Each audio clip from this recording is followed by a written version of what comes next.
Hey everybody, I'm Stickvet, your friendly neighborhood veteran, and this is the beginning of the Warriors Reflection series. I suppose the best way to start is with a little prologue. I joined the Army the day after 9/11, 2001, but as a mental health specialist. During my service, I worked as an inpatient psych ward for a year, a few years of trauma counseling, and then I deployed to Iraq in 2006 on a team of 3 tasked with maintaining the mental stability of a division of soldiers, along with some Seabees and Marines. Roughly 20,000 warriors, of which we counseled 8,700 between the 3 of us. After I got out of the Army, I worked at a vet center as a counselor with mostly Vietnam veterans for a few years before I had to move on. I hung up my hat as a counselor, and I started my own path of healing and cleansing. And that's where the story begins. My path of cleansing started when I was given a map. An old, ancient map of the path of the warrior, which my Native American guides at the time called the Red Road. This map was not drawn, but written in the form of a poem and passed down through oral tradition. It describes each difficult part of this road that warriors climb as it traverses up a mountain, all from the perspective of a boy becoming a warrior, despite the warnings of his elders. This is the warrior's reflection. They said I would be changed in my body. I would move through the physical world in a different manner. I would hold myself in a different posture. I would have pain where there was no blood. I would react to sights, sounds, movement, and touch in a crazy way, as though I were back in war. They said I would be wounded in my thoughts, and I would forget how to trust, and I would think that others were trying to hurt me. I would see dangers in the kindness and concern of my relatives and friends. Most of all, I would not be able to think in a reasonable manner, and it would seem that everyone else was crazy. They told me that it would appear to me that I was alone, even in the midst of people, and that there was no one else like me. They warned me that it would be as though my emotions were locked up, and I would be cold in my heart and not remember the ways of caring for others. And while I might give meat and blankets to the elders or food to the children, I would not be able to feel the goodness of these actions. That I would do this out of a habit and not from a place of caring. They predicted I might do harm to others without plan or intention. They knew my spirit would be wounded. They said I would be lonely and that I would find no comfort in family, friends, elders, or spirits. I would be cut off from both beauty and pain. My dreams would be dark and frightening. My days would be filled with searching and not finding, and I would not be able to find connections between myself and the rest of creation as I would look forward to an early death. And I would need cleansing in all these things. Nez Perce. This comes from the oral tradition of the Nez Perce Native Americans. This is a culture that understood what it meant for a boy to become a warrior and understood the path of cleansing from warrior to man. I was obsessed over this. I printed it out and would keep it in my wallet, taking it out to ponder from time to time. I had a garage workbench that I spent my free time, and I burned these words into that bench. I knew this was the foundation of support that we needed as veterans. As I took on my own path of cleansing and healing, I used this as my map throughout that journey. In this series, I will take these poetic pieces of the warrior's reflection and describe what aspects were trained into you in military culture, the actual belief structures that are associated with each piece, and the tangible habits, coping skills, or treatment plans that directly coincide with that part of cleansing. If you want the most out of this series, then I highly recommend a journaling exercise for each video. Leave a page for each video and write either how you will take on that challenge when you get there, or write how you have already done that work the difficulties in letting go, and how you were able to successfully change. This is not a path that we all take the same steps in order. No, your next step might be the 9th or 11th video. So this journaling exercise is to create a long-term plan of all the growth in the years to come. And by the end of the series, you will have a solid understanding of how to take on your next step. If this poem spoke to your soul like it did mine, then please take this seriously and do the journaling. Trust me, I pondered this just in my head for a long time, but putting pen to paper was what started my climb. I hope you find this series helpful in your life, no matter where you're at in this mountain of life we are climbing. Hey everybody, it's Dick Vet, your friendly neighborhood veteran, and this is part 1 of the Warriors Reflection series.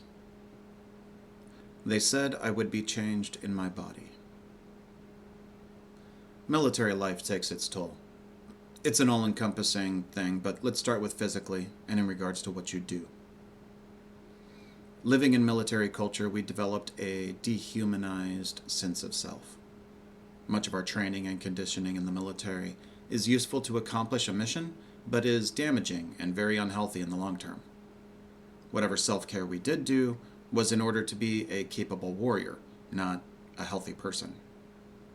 If you were to compare military training to an Olympian's training program, you'd see a drastic difference in maybe the military has temporary benefits, but long-term consequences, and the Olympians training program would be designed to create their optimal self. That's the crux of the problems that veterans face. The military does not face the consequences of their short-sighted and destructive training standards, nor does it educate the veteran how to deal with living with permanent consequences. I explained it to my kids. I told them we play video games, and I said I took a perk that gave me temporary buffs during war, but when the duration ended, those buffs turned into permanent debuffs and stat penalties for the rest of my life. So for the beginning, there is no first step to growth that works for everyone, because everyone is at a different place in their path of life. Growth is doing the next right thing for you in your life.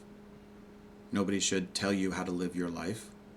So what you should do is something that you know internally, deep down, and it's for you to decide.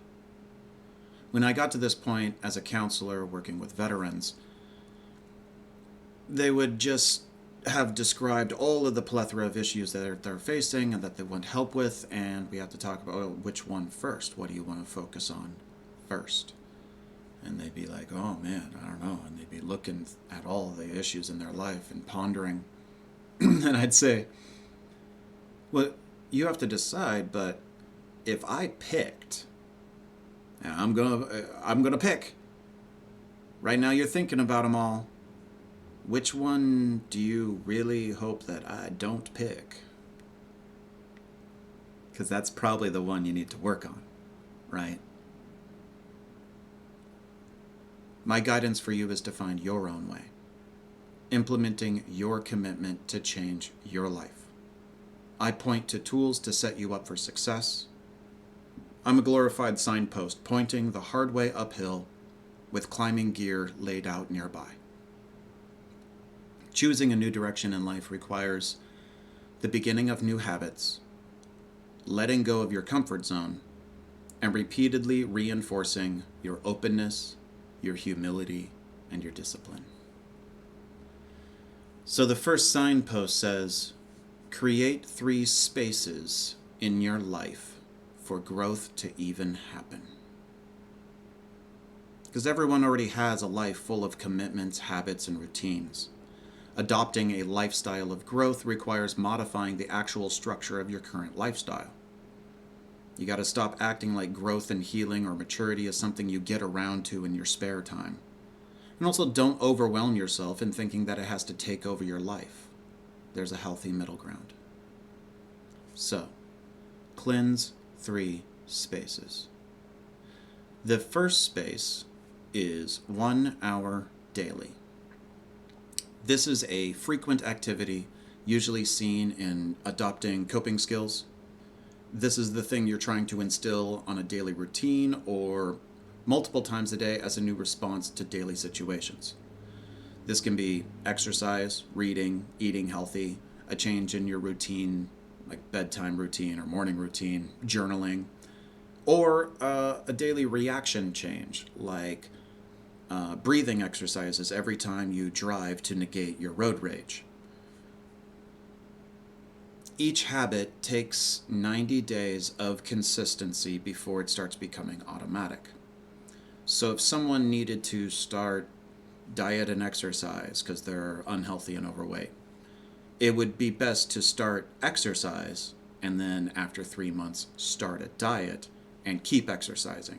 So when prioritizing what to tackle first, also consider that at this pace, you can accomplish 4 major changes in your daily life after a year of work.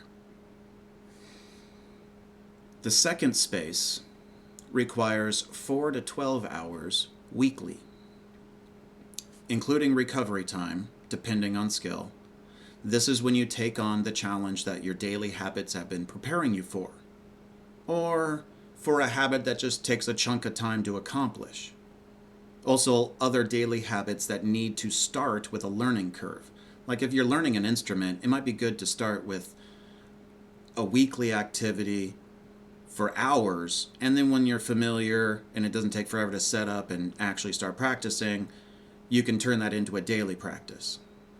Other times the habit is to test the development of your daily, pushing myself longer or for more intensity to find my breaking point. When I was meditating 10 minutes every day, every week, I would start a timer and see how long I could stay in that focused state, pushing myself towards an hour and then later hours. If you're journaling every day, this is when you read all your past entries and write an analysis or share what you're learning with your mentor. It's best to schedule all day for this, even if it doesn't take long. The rest of the day is self-care. Similar to daily habit, it can change over time, should change over time, but keep habit shifts on that same 90-day cycle for optimal success. The third space is seasonal. It's every few months, once a season, scheduled for 2 to 3 days. Maybe this is when you see your counselor or mentor and take a day after to process and ponder whatever was discussed. It can be when you go out into nature to work out something deep that's been rising up to the surface, like dealing with an anniversary of trauma. This is when you or your squad of vets go out on an excursion. There are organizations that take veterans on fishing, hunting, rafting trips. There's equestrian therapy, there's silent meditation retreats, there's all kinds of stuff. It could be camping or a beach trip or a conference with guest speakers about growth and healing. Perhaps I've even done cleansing sweat lodges with Native Americans. I've done all these things. And there are many programs that are free for the veteran, usually ran by veterans. But the whole point is it is a time dedicated to learning, deep self-evaluation, journaling, fellowship with other veterans, and it involves getting outside of your comfort zone. This is where you decide also the next frequent habits you're going to attempt to adopt. So you line this up with your 90-day shifts in habit changes. This is the highest intensity, longest duration, but it's only 4 times a year. This is the thing you are preparing for, these big moments where you shift into the next stage of your growth. Those are the 3 spaces that need room in your life for anything to change. So, make space to climb your mountain. And better yet, find a squad and climb together as brothers and sisters. And on your path, keep your eye out for signs pointing the way. This is StickVet, signing off. Hey everybody, it's StickVet, your friendly neighborhood veteran, and this is part 2 of the Warriors Reflection series. I would move through the physical world in a different manner. If you were 100 pieces of self, as if you're like a human puzzle, and each piece is an aspect of who you are, how many pieces from before your military experience do you still have? For most, it changes almost every aspect of your being to the point that it dictates everything you do. Even how you walk around, how you observe your surroundings, not just hands out of your pockets and all that jazz, but that's part of it, but to walk as a warrior.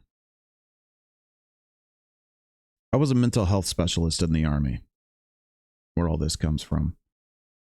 One of the most unusual parts of the military experience for the few of us that have that job was the beginning of schooling. One of the first parts I learned was about soldiers as a population group and how they are different from the norm due to the psychological manipulation that goes on in training and how it's reinforced in military culture. Like, I just went through basic training and then I'm learning exactly how I was just manipulated and changed. It was a quick chapter and we moved on, but it was always stuck out in my mind. Imagine eating your first hot dog, a very American experience. And then while you're still digesting, you start your first job at a hot dog factory. I was immediately disillusioned. And as training went on, I came to understand that I wasn't learning how to guide and heal as a counselor. I was learning how to keep soldiers in the fight.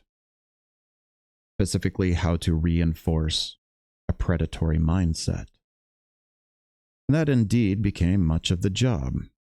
For a warrior is one who moves through the world as a predator. And it's necessary for being capable and good warrior that survives the war. So there's this conflict within the veteran. His behavior was used to be a capable warrior and is a mindset that is proven useful as a survival mechanism. There's this like automatic thought pattern that is very common of why would I get rid of something that's kept me alive? I still need to protect myself and my loved ones. But in reality, the longer you move through the physical world as a predator, you will cause pain to those you love. You will see them as your enemy. Later it says, I will see dangers in the kindness and concern of my relatives and friends. So we will later discuss this perception of others more deeply. But for now, let's break down which belief structures are linked to this predatory mindset. Predator and prey. You know, in my comics, I draw the demons that veterans deal with, and I draw predator and prey the same. They are both serpentine, demonic entities, but they are color different, but they're a mirror of each other. You've probably heard of a victim mindset, someone that always plays the victim. This mentality parallels predator mentality. Just like the victim will take any situation and change the narrative so they are the victim, a predator can take any situation and turn it into a fight that they can win. Prey sees everyone as out to get them. Predator sees everyone as a potential enemy. Both have a delusional perceptions of other people because every situation has to fit into this narrative, skewing from the truth. So these mindsets are based in two belief structures: your perception of others' intentions and your perception of your role in any situation. So cleansing the predatory mindset starts with letting go of your need for an enemy. It's a cleansing of your protections to allow you to be open to others. And as I say, open to others, if you heard a threat assessment red flag thought in your mind about the dangers of being vulnerable to other people, you have a need for an enemy. And that's your demon. talking. That's why I draw them that way. As soon as you want to test, just say the words in context to absolutely nothing. I am a vulnerable man. And you will hear these thoughts rise up in your brain about how you should never say that again. Rah, rah, rah. Get to know that voice. Get to know that voice. It's something separate than you. Time to gain dominance over this demon. Now, I've described the extremes of this, but with everything, there's a middle ground. When I was facing this cleansing, I was deep into music that guided my path. That's how I am. I've learned that I can use music to keep me on top of my disciplines of growth and healing. You know, this is a little bit true with everybody. You start playing workout music in the morning, you might actually work out. Whereas sometimes that music, you play chill, lazy music in the morning, you might not get anything done. I think it's true with everybody, and so I use it as a tool. And during this time, I was into a band called Medicine for the People, and I heard this lyric. It was one of those times you hear a song and you listen to it on repeat for a while because it's hitting you. And it was this one lyric that summed up this part of the path that I was going through. The song is Warrior People by Nako Bear. The line is, I will learn to be peaceful, but I keep a knife at my side. I will pray for compassion. Whoa, but if war comes to my door, you know I will be blasting. My warrior mentality. It's my responsibility. I will learn to be peaceful, but I keep a knife at my side. This is a big lesson. Not everything that you let go of do you lose. You holster your metaphorical weapon and stop pulling it out in every situation. Doesn't mean you're unarmed and vulnerable. It means you're open to not needing to be a warrior. Do I still walk like an observant warrior when I'm in a sketchy area? Sure. Duh. I can turn it on.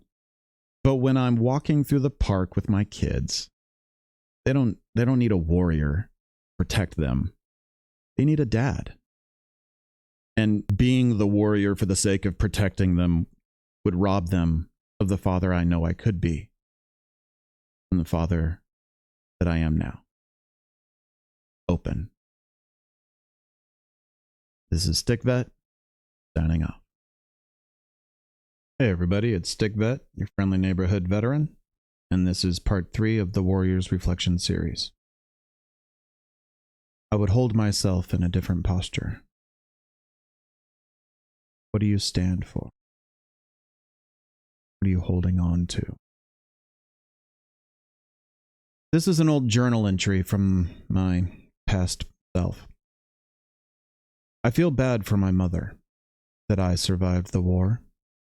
I vividly remember the look in her eyes before I left, and the drastic difference to the look in her eyes since coming home. Her son never came home, because every bit of the boy she raised was trained out of me, and the rest was burned away in the fires of war. And she was cheated out of mourning her son because I survived. I am the husk of what remains.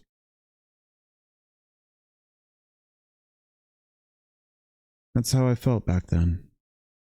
I could feel it. I could tell others could see it in me, but I did not know what it was or how to cleanse it. It was a disconnection.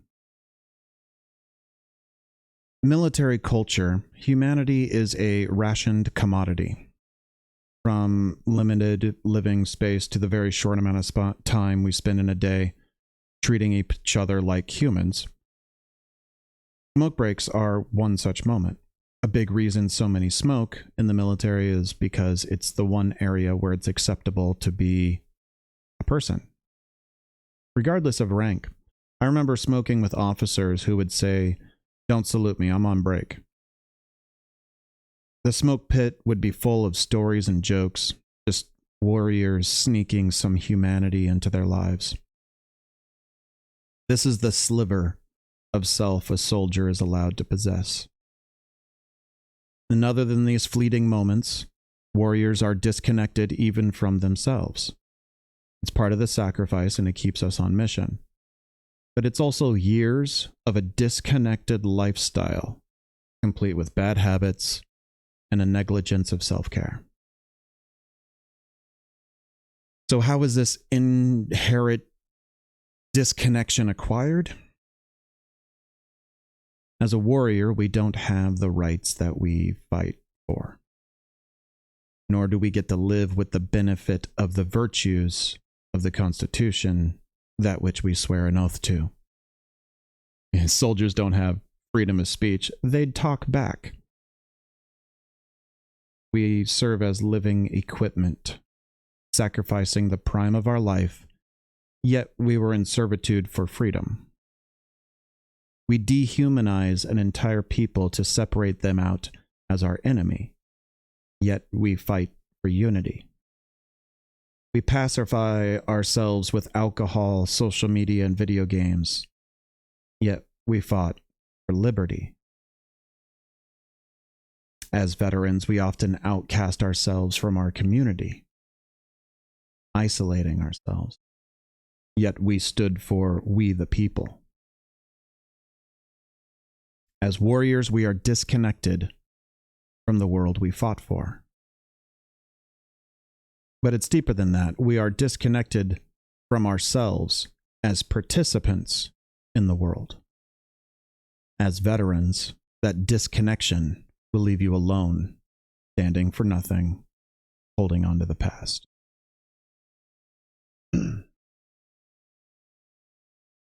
One sacrifice that is often forgotten is just our 20s. You look at civilians in their 20s, they are on a path of self-discovery, among other life lessons. Veterans are a bit behind the ball on self-discovery as they spent their 20s being molded as a warrior. The importance of a healthy relationship with yourself was not covered in military training. There was no discovering your passion or how you're gifted or how to use that to make the world better. So it's a young adult's work that we still have to face. Because the warrior you were molded into is not someone who is living true to yourself. A simple question that takes time to ponder and discover: who are you? I hold myself in a different posture. What are you holding on to that you need to let go of? Growth is grasping onto belief structures that you want to instill in your life.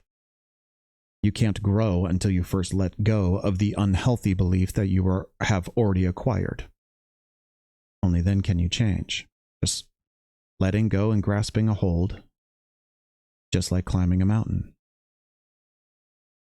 And what are you standing for that you are doing now? The importance of your military service is no small thing. It can be intensely meaningful. So, to find as much meaning from your current life now, you have to find that intensity again. Passion is a core aspect of who you are. It's the source of your effortless motivation, drive, and the engine that creates purpose in your life.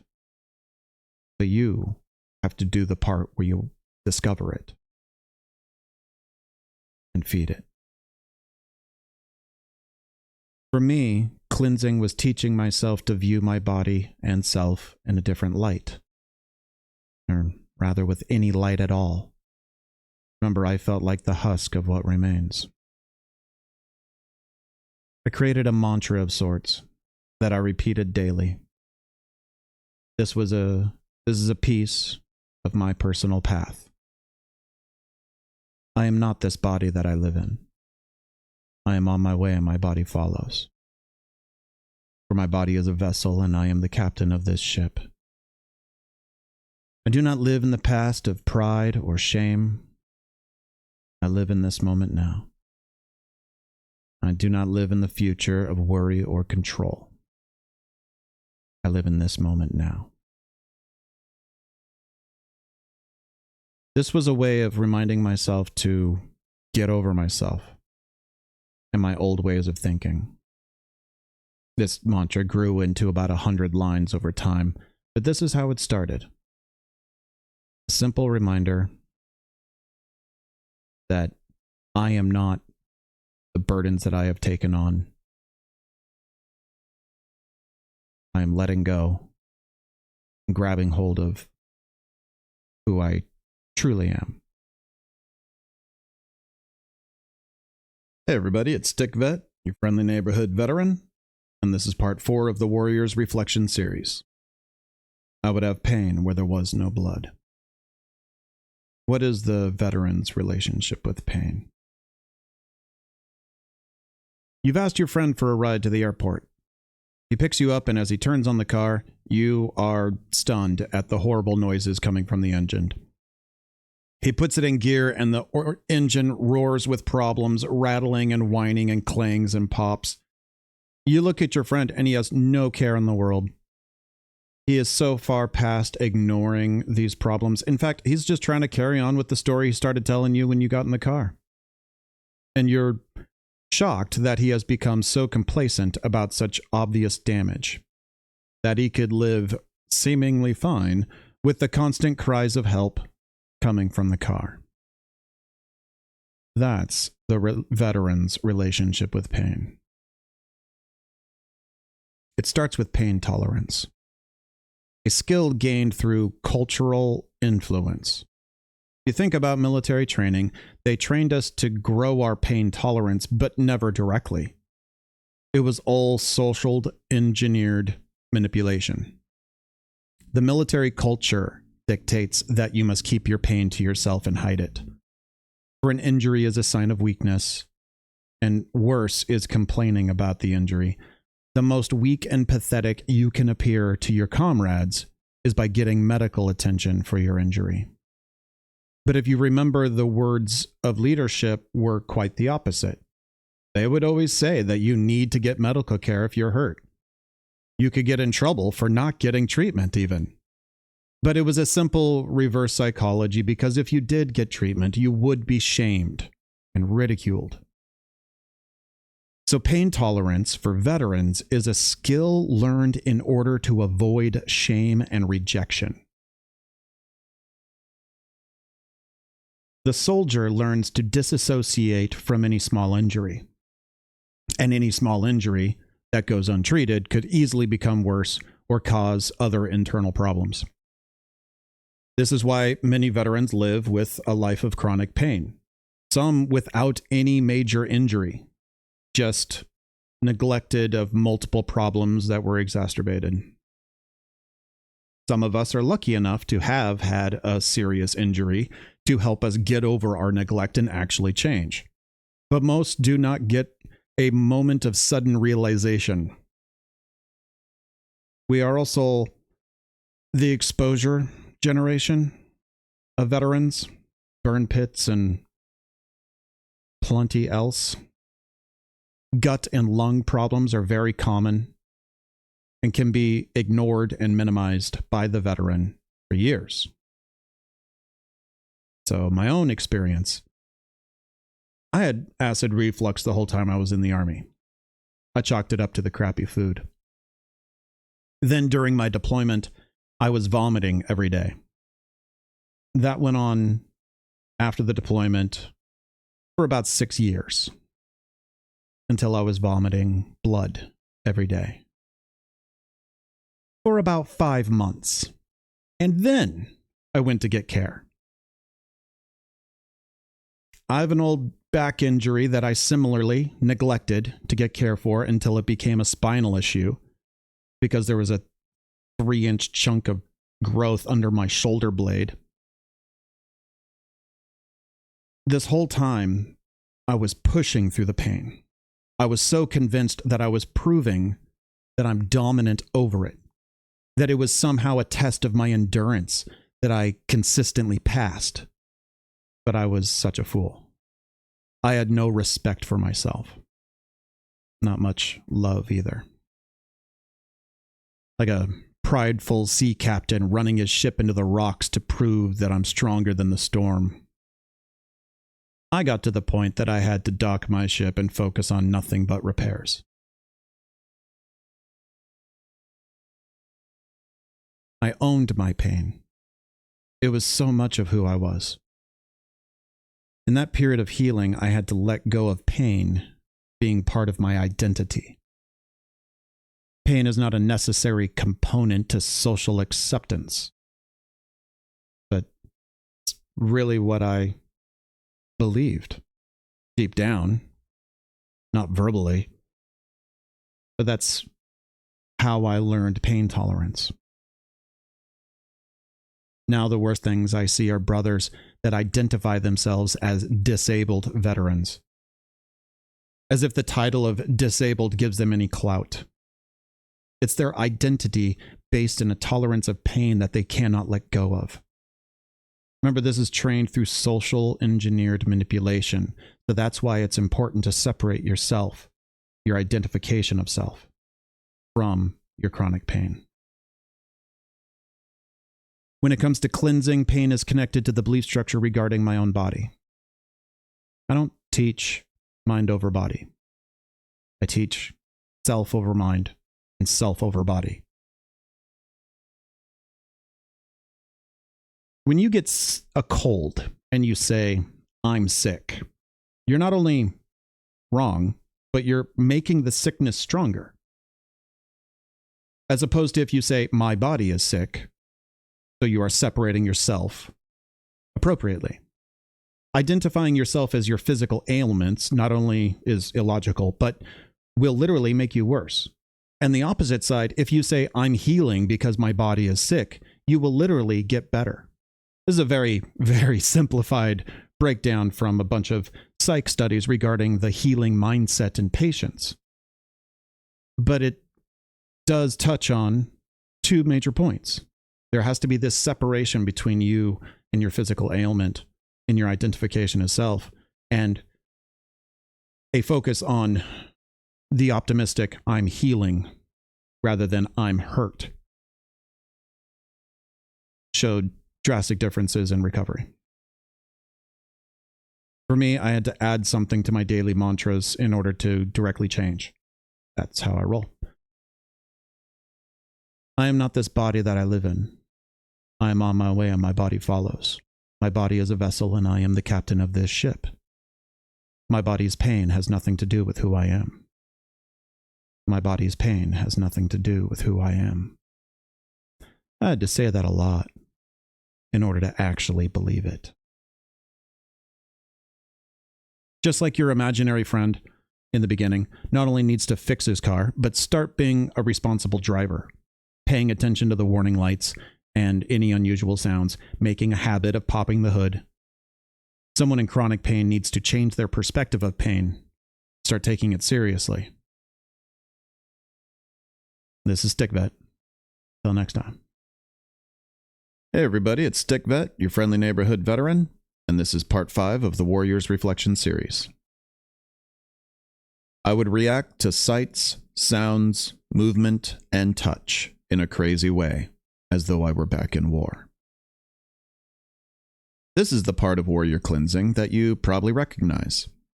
It's the piece that PTSD attempts to describe, and it's easily perceived by civilians as an unusual behavior.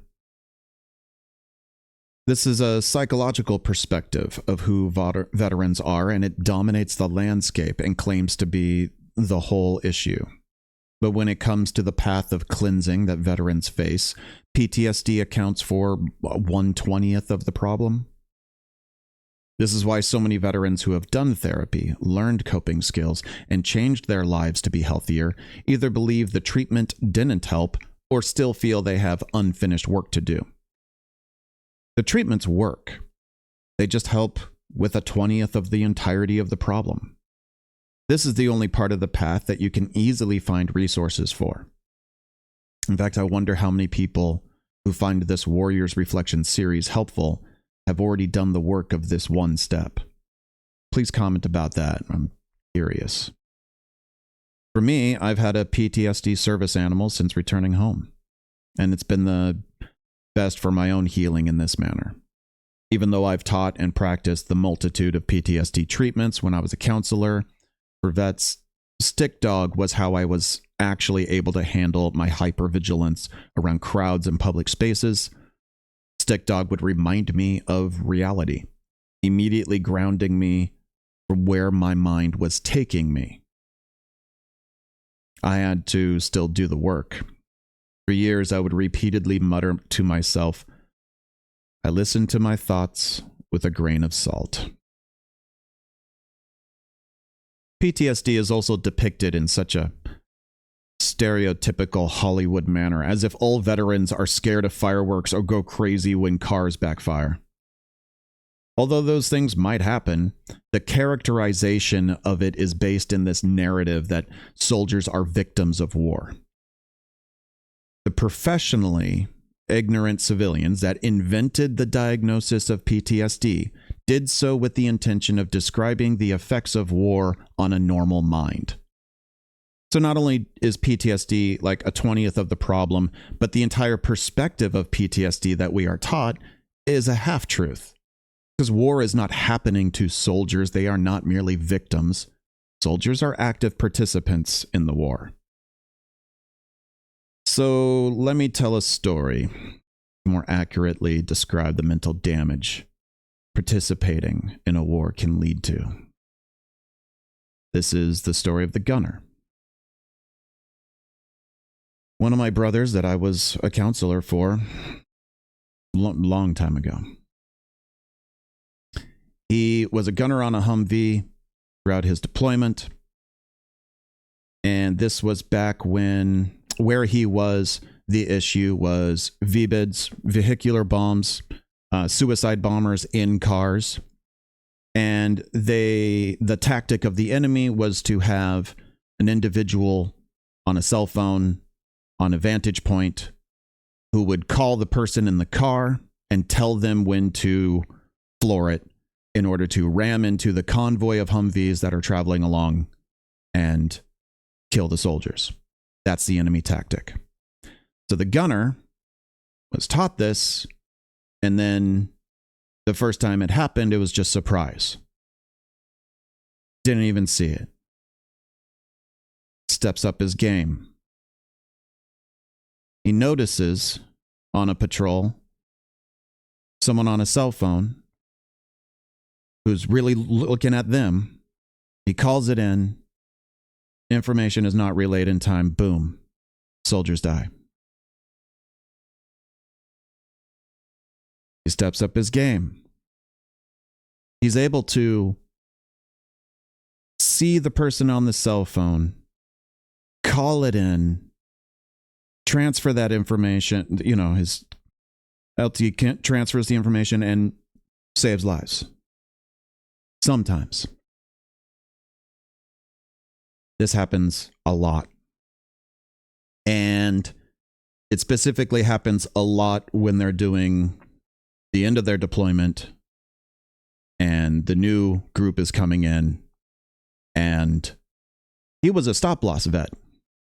So he goes from this driving around constantly looking for this very specific threat. And stop-loss vet means his time was up while he was deployed, but you don't get to just leave. You have to finish your deployment. That's what a stop-loss vet is. And he was just processed out super fast. So it's just months later. He's driving around in civilian sector with his girlfriend. And she gets on the phone at the exact same time that a cop pulls out a couple blocks down. And his brain is telling him, she told the cop. She called him. That's a threat. Things like that over and over. Someone gets on their phone, someone pulls out, and now he's feeling like he is in danger. He had so many incidents, he lost his license. It was like 8 times he bumped into some other car or just trying to get away from a threat that didn't exist. But it was this paranoia and these thoughts that he had to depend upon to survive and to save the lives of his brothers are the exact same thoughts that are now lying to him. Because he's not in a war zone. There is no enemy. When I met the gunner, I had been repeating, I listened to my thoughts with a grain of salt, but he needed something deeper.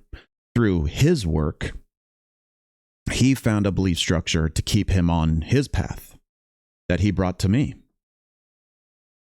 And it was a dramatic change that I saw in him. I think he tattooed it on his arm. He said, "I am not this mind that I live in." And I took that lesson and ran with it. It became the beginning of my cleansing mantra that I repeat daily to this day. It all starts with getting out of my head. I am not this mind that I live in, but I listen to my thoughts with a grain of salt. Do you? This is Stickvet, signing off.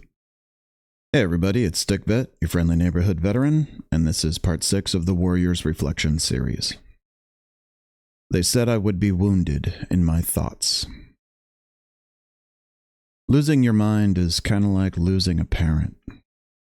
For so much of your life, you've depended on your own mind to be there for you. Then one day it breaks, and that dependable trust you've relied upon your whole life is gone.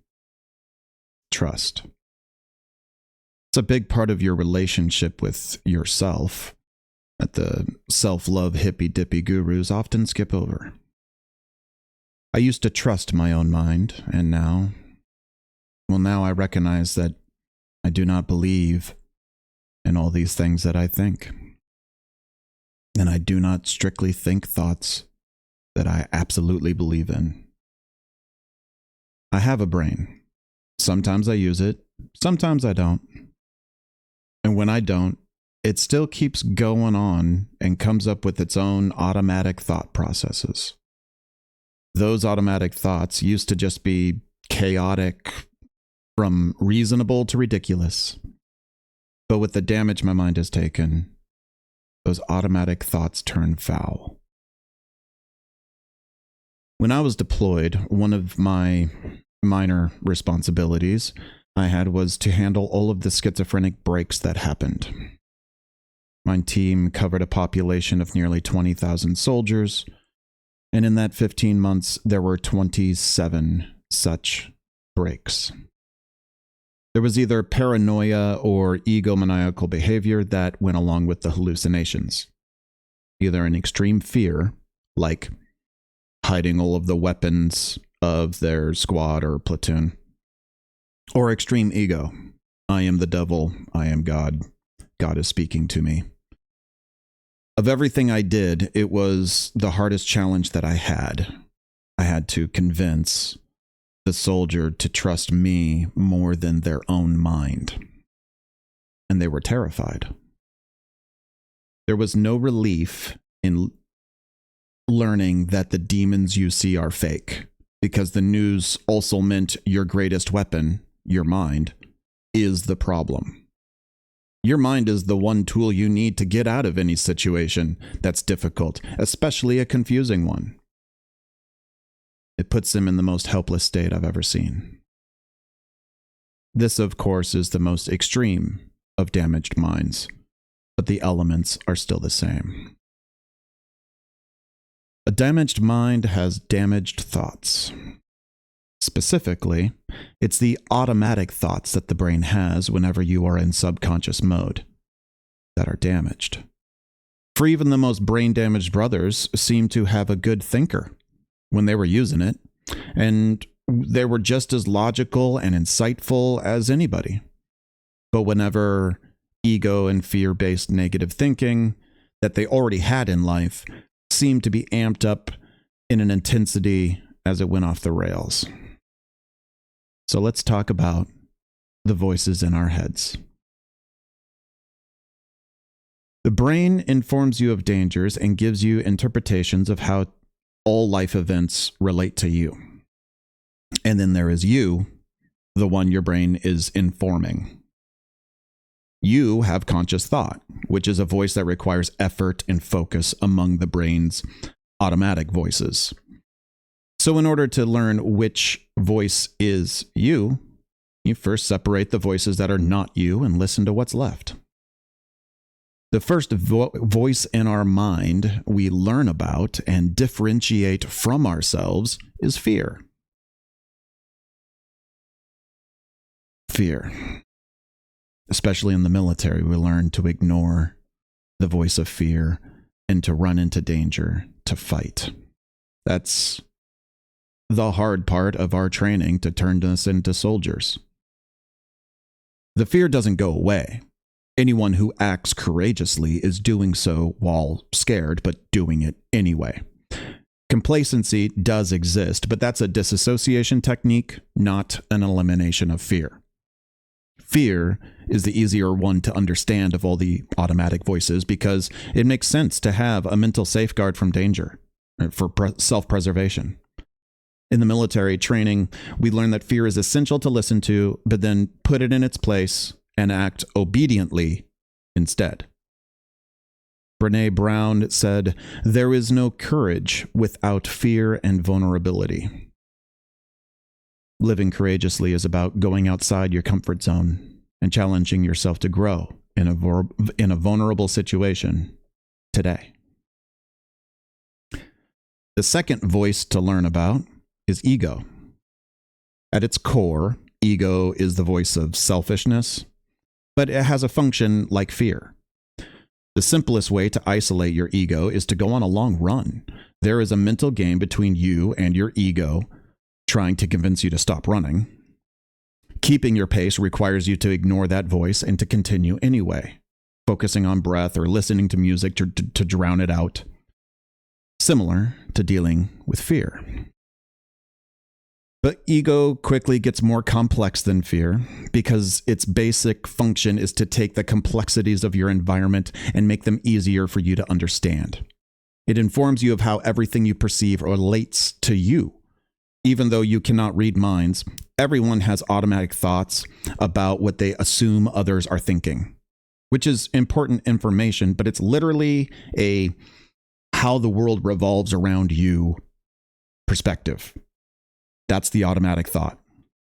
And this automatic engine informs you through creating stories and narratives, which is why a broken mind will create false narratives. Paranoia is that extreme version. Cleansing. I am not this mind that I live in, but I listen to my thoughts with a grain of salt. I do not believe in all these things that I think, and I do not strictly think thoughts that I believe in. I watch my thoughts float by like clouds, or fly by like planes. But I do not own them. I do not judge them. Kabir says, what you understand is who you are. So I let my knowledge be fluid. I let go of all my opinions that I may be open and understanding to all other perspectives.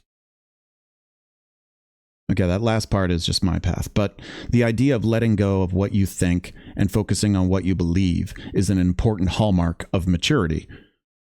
And of course, I got through this mental shift of my perspective through daily meditation, but that's not the only way. In the military, we kept our ego in check through daily exercise. Dominating your ego in a daily run is a great first step in developing your mental strength. It's how you were trained, so always start where you're already successful in the past. Which is kind of silly about how many veterans think that they're bad at meditation, but at the same time, they've also stood at attention for hours on end with exceptional discipline. That was meditation, like a boring meditation. with not much focus, but whatever. It was a meditation and you were good at it. The most direct way to shift your mental perspective, the cleansing that is essential for this step, for cleansing your damaged mind, is not so much a thing to do, but when to do. It's the first 10 minutes of your day. Whatever belief structures you're attempting to instill, you do as soon as you wake up. Whether you're reciting a mantra or attempting meditation or journaling or exercise or a gratitude list or music. You know, every morning, I've done this for years. Every morning I wake up and right now the first thing I play is Everything I Need by Trevor Hall. I've done this for a long time. The song changes, but it's not music for enjoyment. It's music to keep me on my path. The first hour of your day is drastically important for creating cascading effects throughout your day. But the closer to that first minute that you wake up, the stronger those cascading effects. So this is a way to do 10 minutes of work that gives you hours of benefit if you attack it at the first part of the day, because a broken mind will start with its automatic negative thinking, worries, and false narratives as soon as you wake up. It gets to wake up at the same time you do. So you got to get ahead of it and remind yourself of your beliefs, your path, and your plan to live your healthiest self. This is Stick Vet signing off.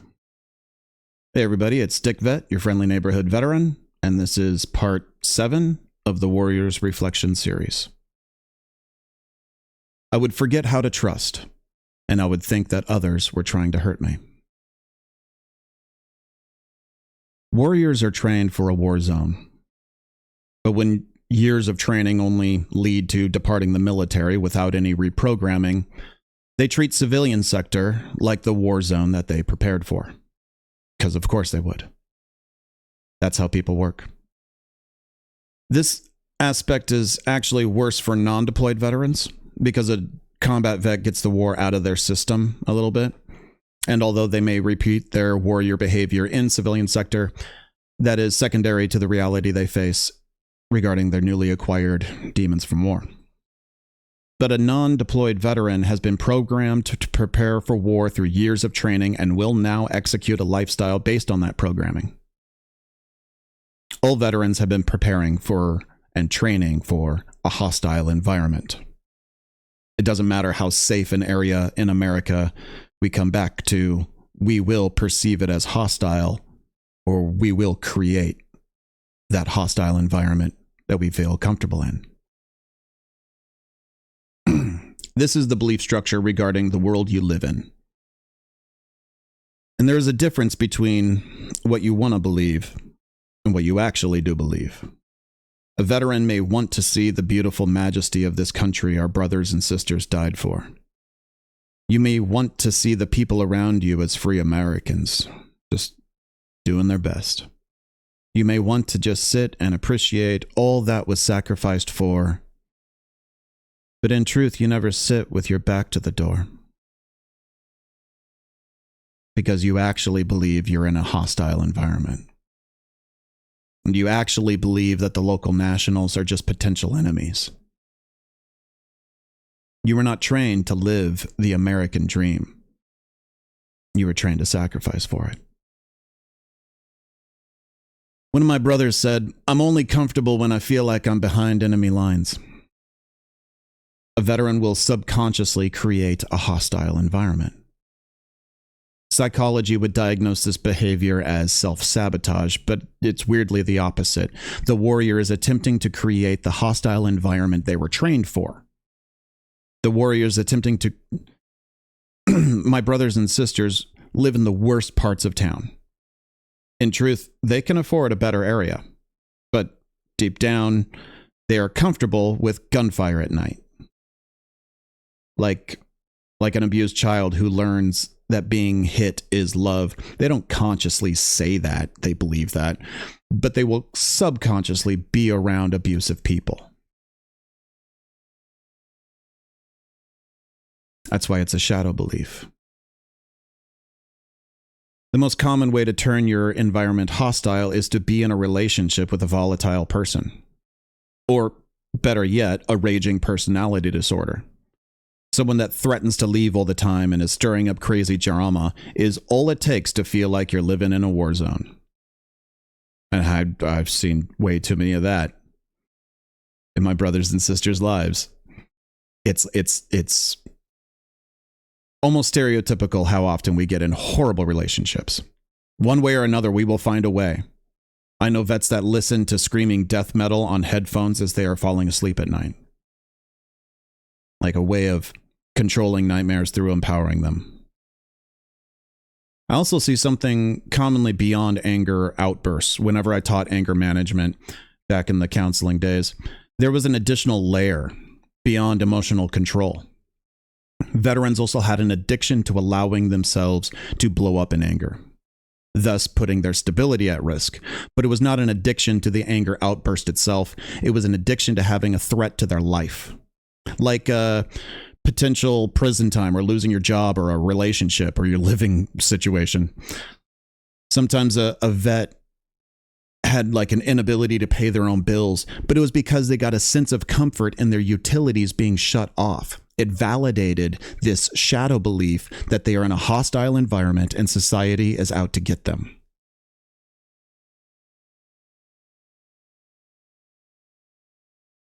Old journal entry. The closest to home I've ever felt was missing it while I was at war. That's how it felt. I felt cheated. I felt betrayed. Few songs will pull my heartstrings more than a song about a veteran looking for the home they were promised they would return to. But in truth, it's us that have the blinders on, narrowing our perception. That's why Stick Vet is a comic about veteran life in the civilian sector. That's why I call it civilian sector and not home. We were trained to fight in any hostile environment, and civilian sector is just another duty station for a returning veteran. Because we were not trained to come home. Cleansing this aspect of self involves finalizing your military experience. It really, and I've worked with Vietnam veterans on this 55 years after the game, and that really was the step, finalizing the experience. Living in the moment and not living in the past. Deeper still, rather than your honor being based upon what you've done in the past, instead basing it upon how you live now. This requires you to end that stage of your life, to understand what your meaning is now from the service that you did. For me, as I've talked about in the past with the breakdown of the 3 ways you can work on things, this was a journaling exercise that was a few hours every week. It took me a couple seasons, though, not just one. Writing about my meaning from my military experience. I wrote about how I would use those experiences in my new life. I wrote my own obituary to let go of my past self. I wrote about the life my fallen brothers could have had.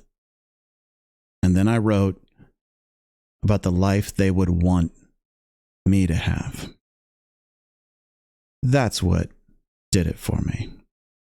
It was my relationship with Haunt, the ghost of my fallen brother, that got me through this.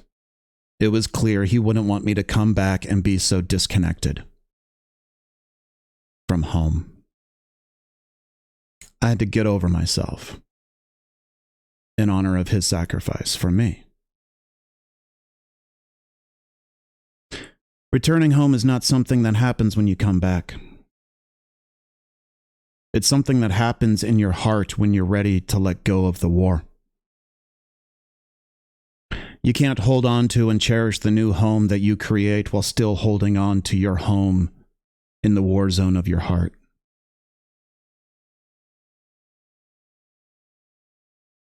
I created a new home in the lives of my children. They're my home now. And I've become theirs. And I'm responsible for the stability of their American dream.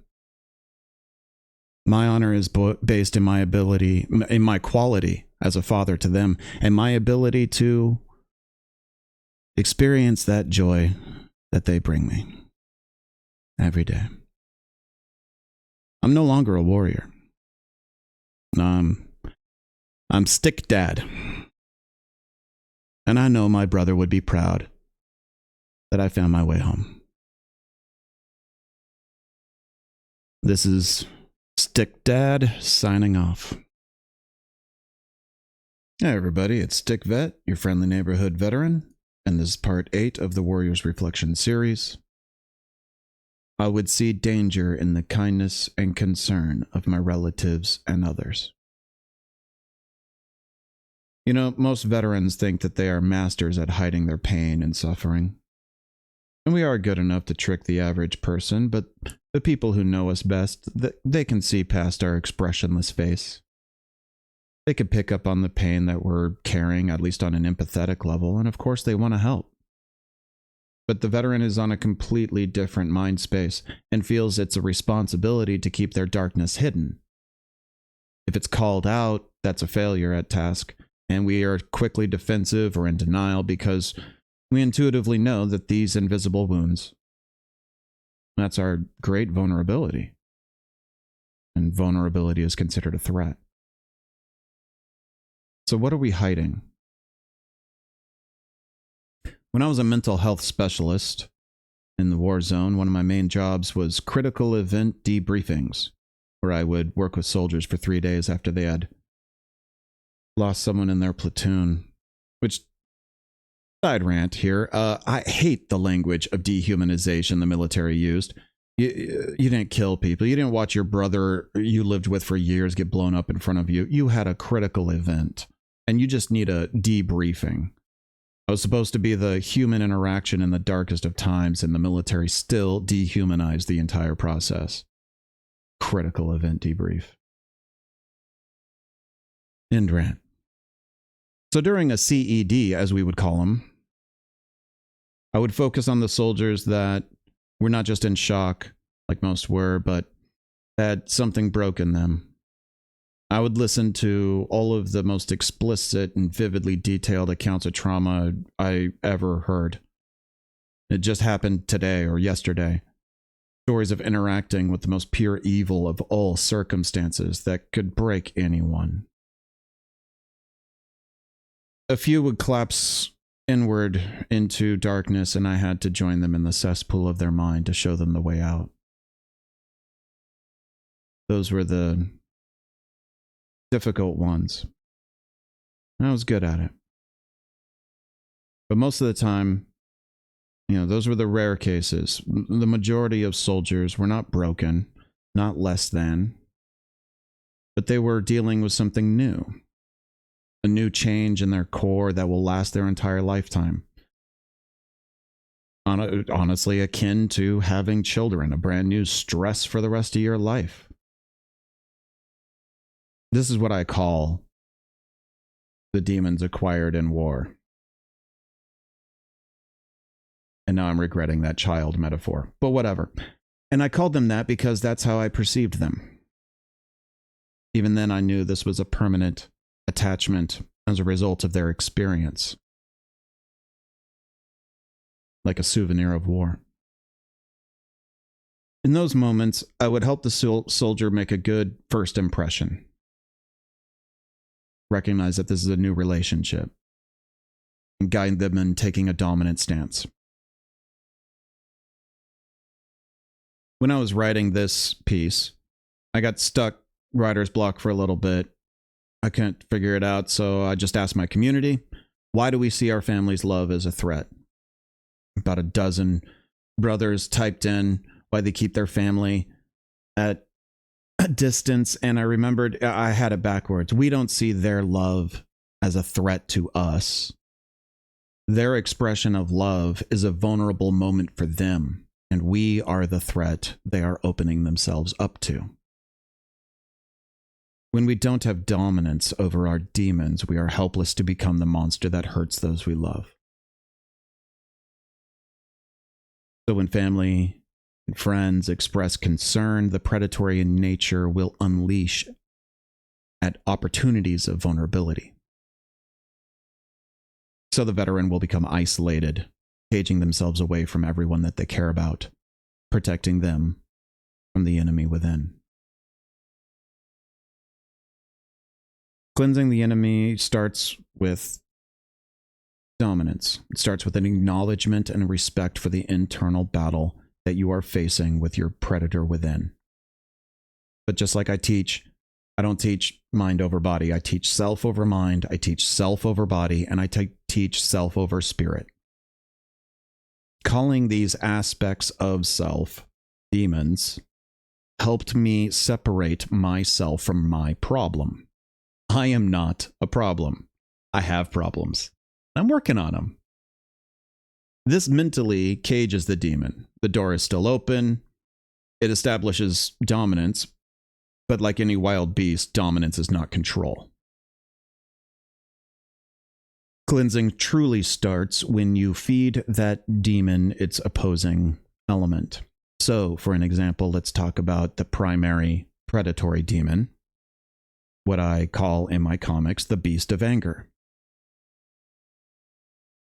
A well-trained warrior views anger as a fuel source and uses it to regulate extended adrenaline release.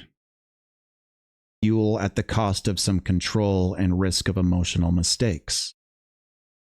Years of training went into mitigating that risk to use anger as a tool.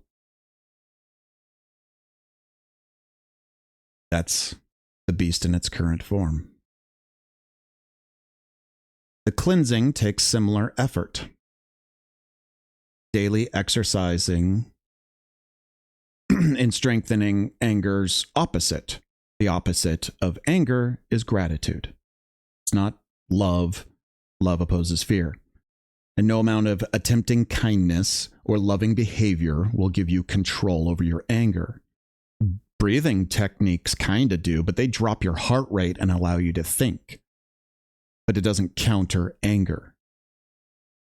It is only through a daily gratitude exercise, as frequent as anger outbursts occur, that you can grow the opposing nature within yourself. That beast of anger slowly becomes your beast of gratitude. Opposite sides of the same coin and all that jazz. The easiest gratitude exercise that I teach is just to have a blank notebook next to the toilet. Every time you're sitting there, you have to come up with 3 new things you have not written down before that you are grateful for. Simple. That's it. People, moments, whatever. And then you attempt to actually feel that gratitude. Because some stuff you can mentally be grateful for and other things you really feel. Put a star next to the feelies. That's it. But it is a frequent habit, depending on your diet, and building that practice. Probably won't have a lot of stars for the first few hundred gratitudes that you write down. It takes a while to actually get to that point. You need to build the connection. It's super easy for you to get in touch with anger. Took practice.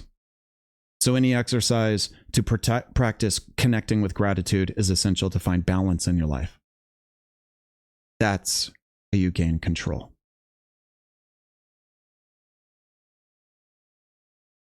I hope you find these videos helpful. We're about halfway through. We're getting into the deep end of the pool. Stick with me. This is Stick Vet, signing off. Hey everybody, it's Stick Vet, your friendly neighborhood veteran. This is part 9 of the Warriors Reflection series. Most of all, I would not be able to think in a reasonable manner, and it would seem like everyone else was crazy. Train as you fight, fight as you train. So much of our training was to mentally prepare us for the war zone. That programming doesn't stop in civilian sector. And we return with a brain that's constantly looking for threats. Psychology calls it hypervigilance, but it used to be called being a soldier. There's no diagnosis of hypervigilance in the military because it's not a problem. Everyone has their hands at other pockets and their head on a swivel. Don't you dare get caught unaware. It's all part of the mental conditioning. But it also equates to an increased frequency of thought patterns in any normal environment. This is why places like a grocery store can be too overwhelming for a returning veteran. Weirdly common. I know lots of vets that shop at 3 a.m. or with headphones on or avoid it altogether. You are no longer training for war. If you're taking this path, you're training for your healthiest self. When it comes to having a healthy mind, there are stepping stones for development, from going from a warrior mindset to a stable mind to a healthy mind, and with the end goal of having mental clarity. A stable mind can begin work of reprogramming and replacing it with new belief structures. A healthy mind can then be fine-tuned with meditation practice to find that clarity. Mental clarity being the healthiest mental state to sustain. So back to the beginning of this climb, basic stability. A stable mind is grounded in your belief structure and can be redirected to logic and reality with ease. That's the goal. So many start this path with a damaged mind, quite a few with literal brain damage. So what does this healing look like?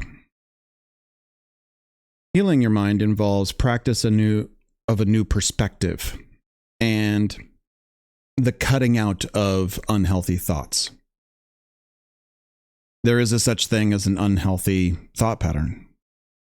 Every person has a tendency towards certain types of bad thinking. They're called cognitive distortions, and there's about a dozen of them. Different categories of negative thought. Some are thought patterns based in illogical language. These are the easiest ones to create filters for. Like should statements. Shoulda, coulda, woulda. Illogical language. Always, never, every time, labeling, overgeneralization. Other categories are more about an illogical framework like emotional reasoning or mental filtering. I'll put a link in the description that describes each of these categories and their psychological definition. But the practice, the actual habit you instill is paying attention and keeping track of your own thoughts. I know, we have a hard enough time thinking as it is. Now I have to think about what I'm thinking. Yeah, you do. That's a new one. Not just think, but think about what you think. Trying to pay attention to your own thought patterns is like trying to remember a dream. The longer you wait to write it down, the less chance you'll remember anything at all. Healing is a daily reaction habit. The people who had the most success that I worked with literally had a tiny book in their pocket and would write down their thoughts as soon as they remembered to after a stressful incident. The ones working on road rage had a book in their vehicle and would free write their thoughts every time they parked after they drove. During this practice, you also learn how to get a moment of awareness, just remembering to do this as soon as the event time has, as close to that event as you can. You get closer and closer to having a moment of awareness with the goal of it during the event. Then you can get into thought stopping. This is the learning to walk away, but with an awareness of your mind. You walk away when you recognize your own negative thoughts. In the road rage example, they would pull over and journal. Get over the fact that you're going to be late. You got some stuff to work on, prioritization of it. But when you do that, you can get closer to having that awareness in the moment. You walk away when you recognize your own negative thoughts until you can create replacement thoughts to counter them with. If you know the manner in which your own mind derails, then you can create the redirection back to logical and responsible thinking. The redirection has to be a replacement thought that you believe in. Can't be sunshine and roses, has to be realistic. Thought stopping and thought redirection is a lot like being around like a grandma or children with parents that you know that you cannot curse around. The literal mental process of not cussing is something everyone can do to some degree of success, and it takes practice. But instead of cuss words, it's cognitive distortions, and you don't just not say them, but you don't even allow yourself to think them. It's an advanced version of the same process. And when you do force your mind to replace it in the moment, you don't just not say it, but you have a countering thought or thing that you say, like saying fiddlesticks instead of fuck, like everybody does. Everyone has a tendency towards certain cognitive distortions, but a damaged mind can be impaired with an intensity, a flooding of thoughts. It's the same negative thoughts everyone has, but it's dialed up to 10. And it makes sense. For instance, catastrophizing, seeing only the worst possible outcomes of any situation. This is one of the categories of negative thought. It's obviously going to be amped up for someone who has witnessed actual catastrophes in their life. This intensity can take that negative thought pattern and turn it into your entire perception or worldview. And that is where you get into the mental isolation. It's a very lonely place to be. When these negative thought patterns, these cognitive distortions are so overwhelming that you can't even remember what you believe beyond them.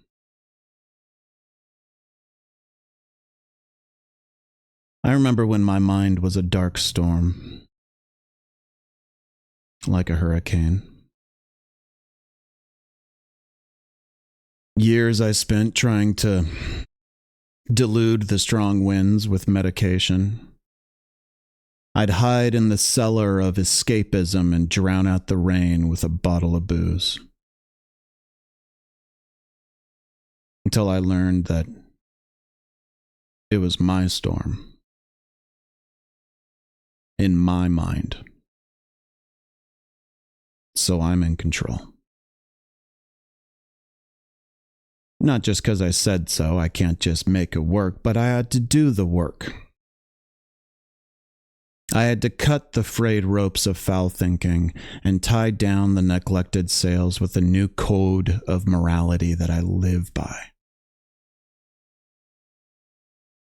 One rope at a time. That discipline is how I maintained my heading in order to sail into clear skies of my own creation.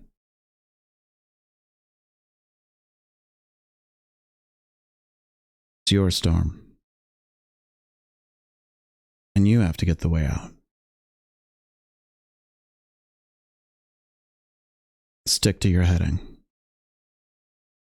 This is Stick Vet. Signing off. Hey everybody, it's Stick Vet, your friendly neighborhood veteran, and this is part 10 of the Warriors Reflection series. They told me that it would appear to me that I was alone, even in the midst of people,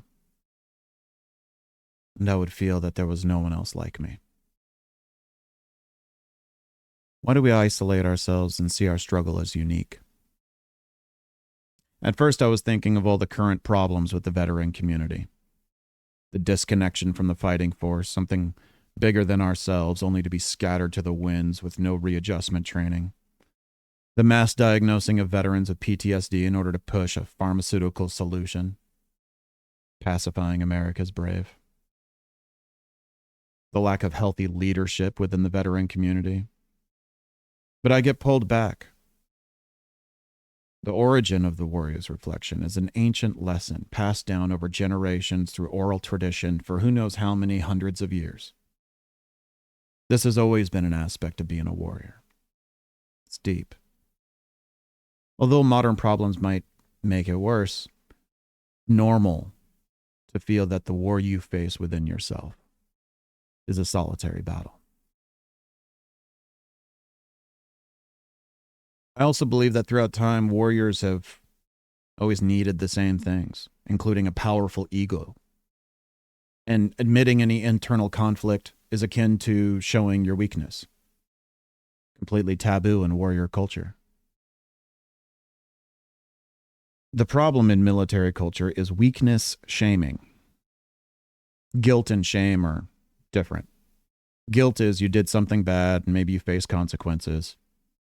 Shame says you are a bad person for doing something wrong. Shame attaches your identification of self. That's why it's harmful. As opposed to guilt, which is actually a healthy experience. The shame in military culture is a bigger deal because admitting weakness equates to self-identifying as the weakest link in the chain.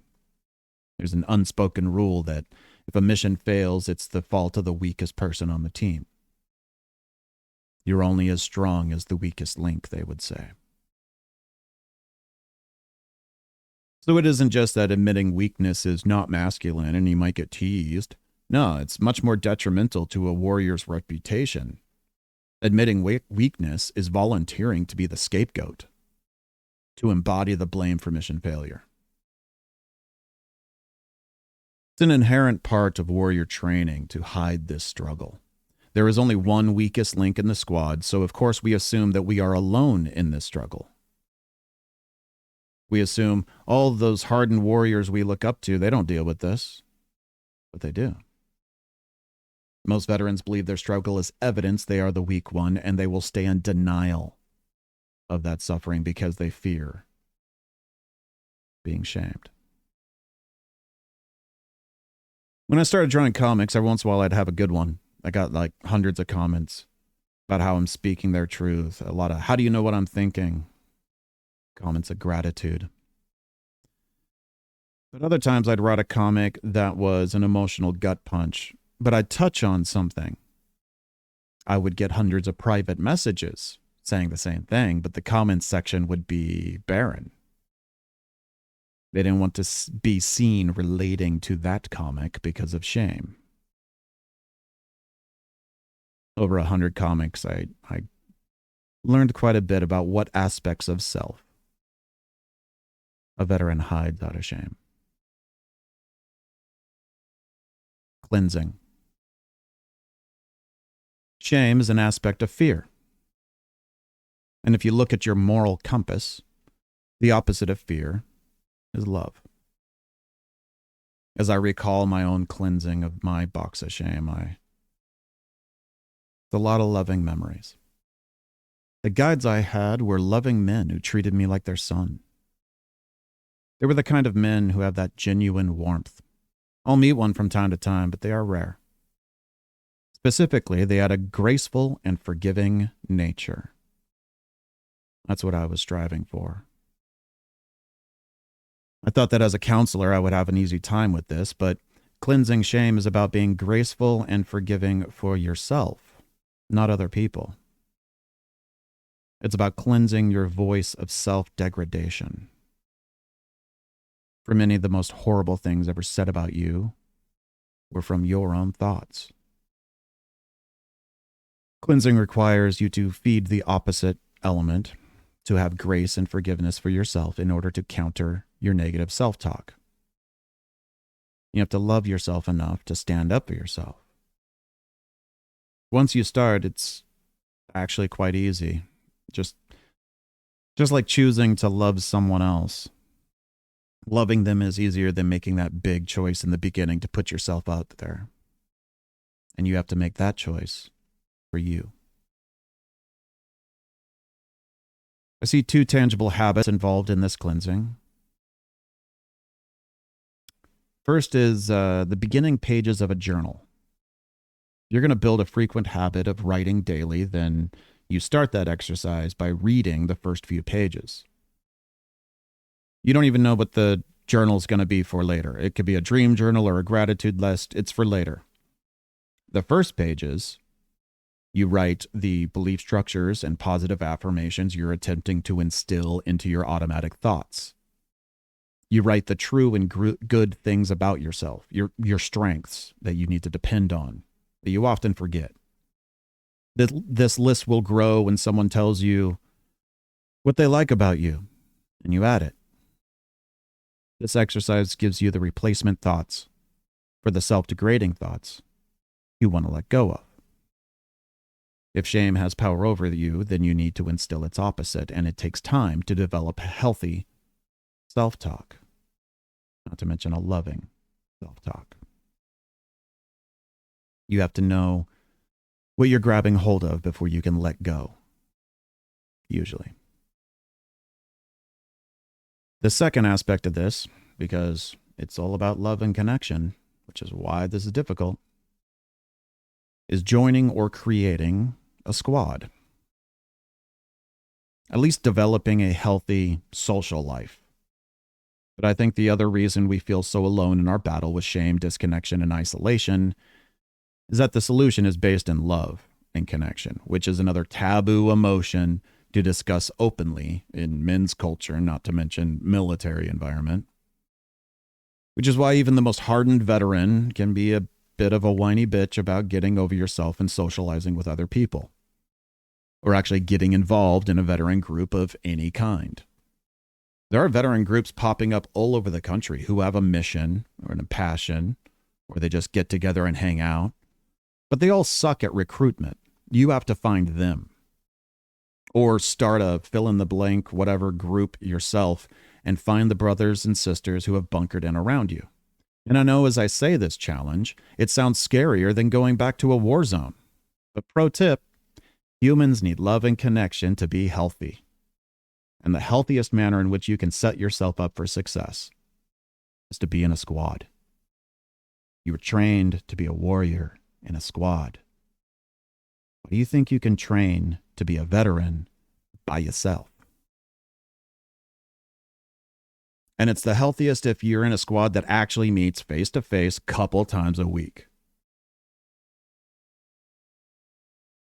Creating connection in your life is not just for your own sake, but it's for the sake of the isolating veterans in your community who need you in their squad. We the people includes you. This is Stick Vet signing off. Hey everybody, it's Stick Vet, your friendly neighborhood veteran, and this is part 11 of the Warriors Reflection series. They warned me that it would be as though my emotions were locked up, and I would be cold in my heart and not remember the ways of caring for others. It's imperative that a warrior is able to disconnect from his emotions while surrounded by the horrors and atrocities of the war zone environment. You don't have time to mourn the dead. You can't be distracted with the disgust of a putrid environment, nor sorrow or pity for the people living in the war-torn streets. Those kind of emotions could compromise the mission. A disconnection is essential, and they train us to flip the breaker and shut off our emotions. All good warriors are blind to their own broken heart. A lot of military culture is designed to restrict emotional expression down to anger. Let's call it emotional funneling, as it doesn't matter what you're feeling, you need to funnel it into an expression of anger. Any feeling: worry, regret, confused, excited, bored, sad.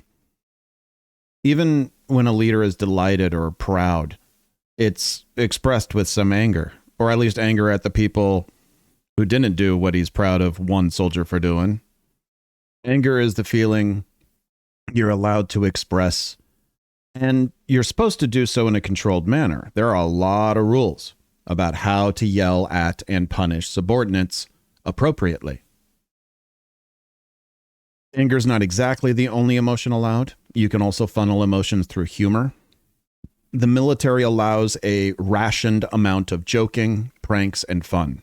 It's only allowed in private, off time, or a little bit in a smoke pit. It is the only other emotional outlet. And you can see that it's deep emotions being funneled into a joke when you look at the level of dark, morbid, or raunchy humor that is so common in the military. A chunk of military dark humor is so bad that it's absolutely taboo in the civilian sector. We learn to only repeat those jokes or be that way around other veterans. Men in civilian sector already have a general deficiency in emotional intelligence and stability, just in comparison to women in general. The military takes this to the next level and ingrains a system of emotional funneling into anger for the most part. And then a war zone experience compounds this issue with adrenaline manipulation for living in a hostile environment. In a hostile environment, the output of adrenaline changes over time, expanding into a faster increase and a longer duration of a heightened state. This manipulation has consequence of deleting the fun, exhilaration, and joy associated with any rush. This is diagnosed as adrenaline-seeking behavior, but in reality, it actually feels like a loss of the ability to feel without extreme risk. I remember my own experience of this. I was stationed in Germany, and most weekends, my brothers and I would race on the Autobahn where there is little to no speed limit. We'd drive to some castle a couple hours away, and the race was so exhilarating that I'd be on cloud nine, just walking around some market or seeing the sights. It didn't matter. My body was all green lights. I was still reeling from that joy of that race. I deployed to Iraq and then came back to Germany for about 9 months while I transitioned out. And I couldn't wait to get back in my BMW and hit the road, and boy, was I disappointed. It didn't do anything. After a race, I was still anxious and on edge. I couldn't drive fast enough for it to have a real effect. And I pushed it, and my recklessness gradually increased until I almost got myself killed. And I remember watching that wreckage being pulled out, and I realized that was the first time I felt the same level of exhilaration that I had when I started getting into racing when I first got there, before the war. I knew something in me had broken. The belief structure involved is your relationship with empathy, which is your ability to feel emotions and recognize them for what they are, just emotional intelligence. But more importantly, empathy is also the ability to feel someone else's emotions. When you're being a good friend for someone who is grieving, say being a literal shoulder to cry on, and they are crying about their lost loved one, and you have a ball in your throat and tears well up, and you allow yourself to feel a bit of their emotion in order to be a good friend in that moment and just sit with them. That's empathy. You didn't lose a loved one. They did. They're sad and you're joining them. A warrior will not be a good friend in this manner, but will be a good comrade and have sympathy, make a joke, try to lighten the mood, grab a bottle of booze.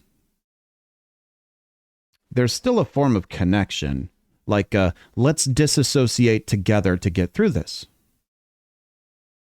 which is a core piece of our brotherhood, to keep each other in the fight by encouraging the bottling of emotions and ignoring moral consequences. But that was good. Being a good soldier is not the same as being a mature veteran or even being a healthy person. This is a very deep and complicated issue. Cleansing. Reconnecting with our humanity. This is something every veteran faces when they first get out and they are immediately hit with a fake it till you make it situation. This is it's so common that it's described in the next stance of the warrior's reflection. So in the next video, I will describe the path of cleansing towards reconnecting with self and the shadow beliefs involved that we need to let go of, and how returning home is never what we thought it was going to be. Till next time, this is Stick Vet, signing off. Hey everybody, this is Stick Vet, your friendly neighborhood veteran, and this is part 12 of the Warriors Reflection series. While I might give meat and blankets to the elders or food to the children, I would not be able to feel the goodness of these actions, that I would do these things out of a habit and not from a place of caring. This stance goes hand in hand with the last stance. They warned me it would be as though my emotions were locked up and I would be cold in my heart and not remember the ways of caring for others. I discussed in the last video, this is talking about emotional numbing and adrenaline manipulation, although there is another aspect from war or trauma experience. This emotional disconnect we develop, I would say, widens with repeated use of mental disassociations from trauma. Every time you had to disassociate from the horrors of battle in order to react in accordance to your training adds up. Each time it takes you one step away from your connection with any of your emotions. Depending on your experience and the intensity of your disassociation technique, this gap between you and feeling your emotions can be a hole or a grand chasm. And the path of cleansing could take years. Now, this is different from most other aspects of cleansing on this path. Many times there is a habit that you can establish in a few months that will develop a full change in an aspect of your growth. It can take a few weeks or months to instill a new belief structure and let go of an unhealthy one. And there are cascading effects of growth where every step you take makes the following growth that much easier and sometimes faster. So when it comes to trying to connect with deep emotions like joy, many of my brothers have tried, but got discouraged and see their efforts as failures because, in truth, it takes so much longer than they tried. It takes longer than you would try and succeed in other aspects. This is a poem from my old cleansing journal. The Hollow. There is a hole carved deep into the core of my being. When my heart beats with furious love, it echoes with emptiness, and that void is all I feel.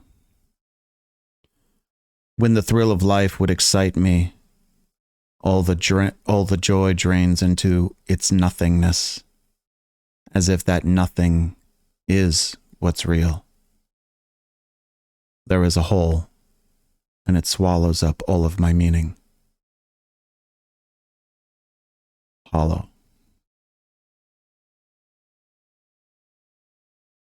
cleansing.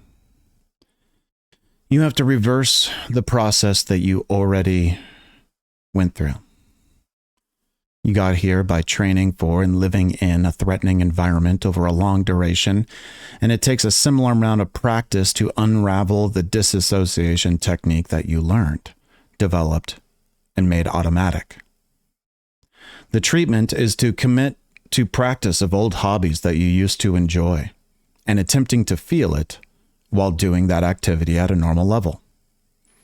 The science behind it is to convince the brain that it's not going to get the drug of threat to life in order to release dopamine. Fake it till you feel it. Very similar to treatments for extreme drug recovery, learning to have fun while without using drugs can take a long time. In fact, I see a big parallel between heroin addiction recovery and the years it takes for them to feel like a normal person again, to get normal dopamine in their life.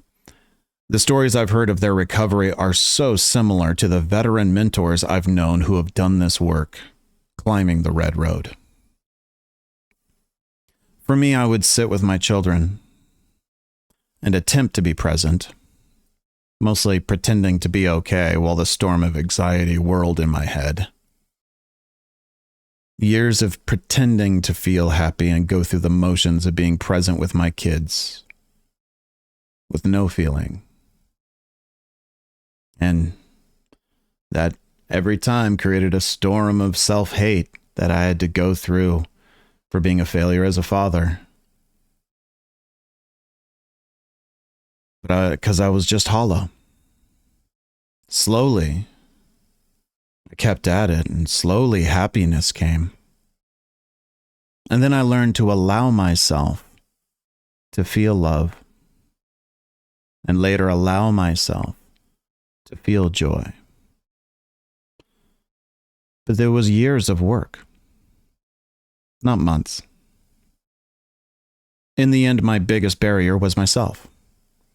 The joy I have now whenever my children and I spend time together is something that I absolutely convinced myself I would never feel. That was a shadow belief that I had to let go of. There are a few times I saw a big difference in my ability to feel, and that was after doing the full trauma processing with a counselor of my own, dealing with my own major traumas. The moments that I created larger gaps in my disconnection. For me, it was the times I had to do remains recovery during my deployment. Obviously, a moment I needed to disassociate from and handle in a calm and responsible manner. It was rare, but each incident dug this hole bigger. I felt it happen in the moment, like I shut something off in my mind, and when I turned the breakers back on, not all of them came back on. I needed to find resolution to my major trauma in order to bring back an emotional stability and health, and I still had to do all the work, but there were big chunks taken out during a short time. So part of this cleansing is much longer trek than most others. And during that journey, there is a moment that's like climbing a cliff that will make some good progress, but it's also one of the most difficult parts of the path and one of the longest. We are climbing the same mountain, but it's your path that you choose. Stick to it. This is Stick Vet, signing off. Hey everybody, it's Stick Vet, a friendly neighborhood veteran. And this is part 13 of the Warriors Reflection series. They predicted I might do harm to others without plan or intention. When you hurt someone else, you did not plan to and did not mean to, generally that's considered an accident.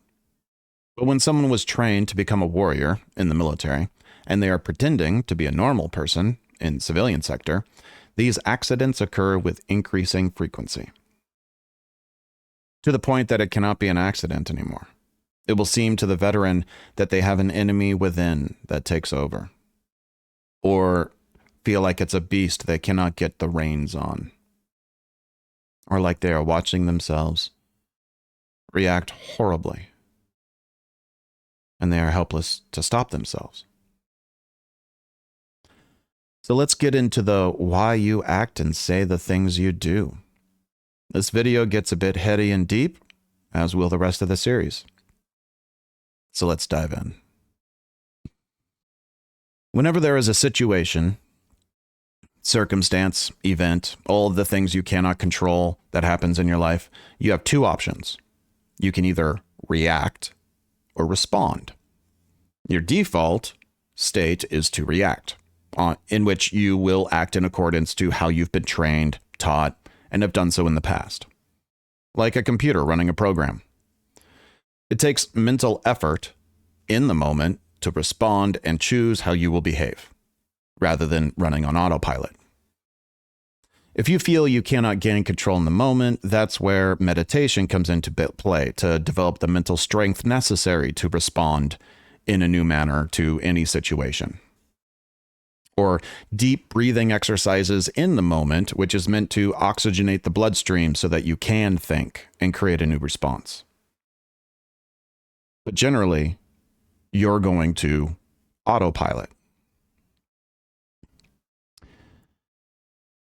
Let's use our imagination skills now. I want you to imagine the true self, the true you inside of you. Like, imagine a single mote of energy behind the great command console of your body and mind.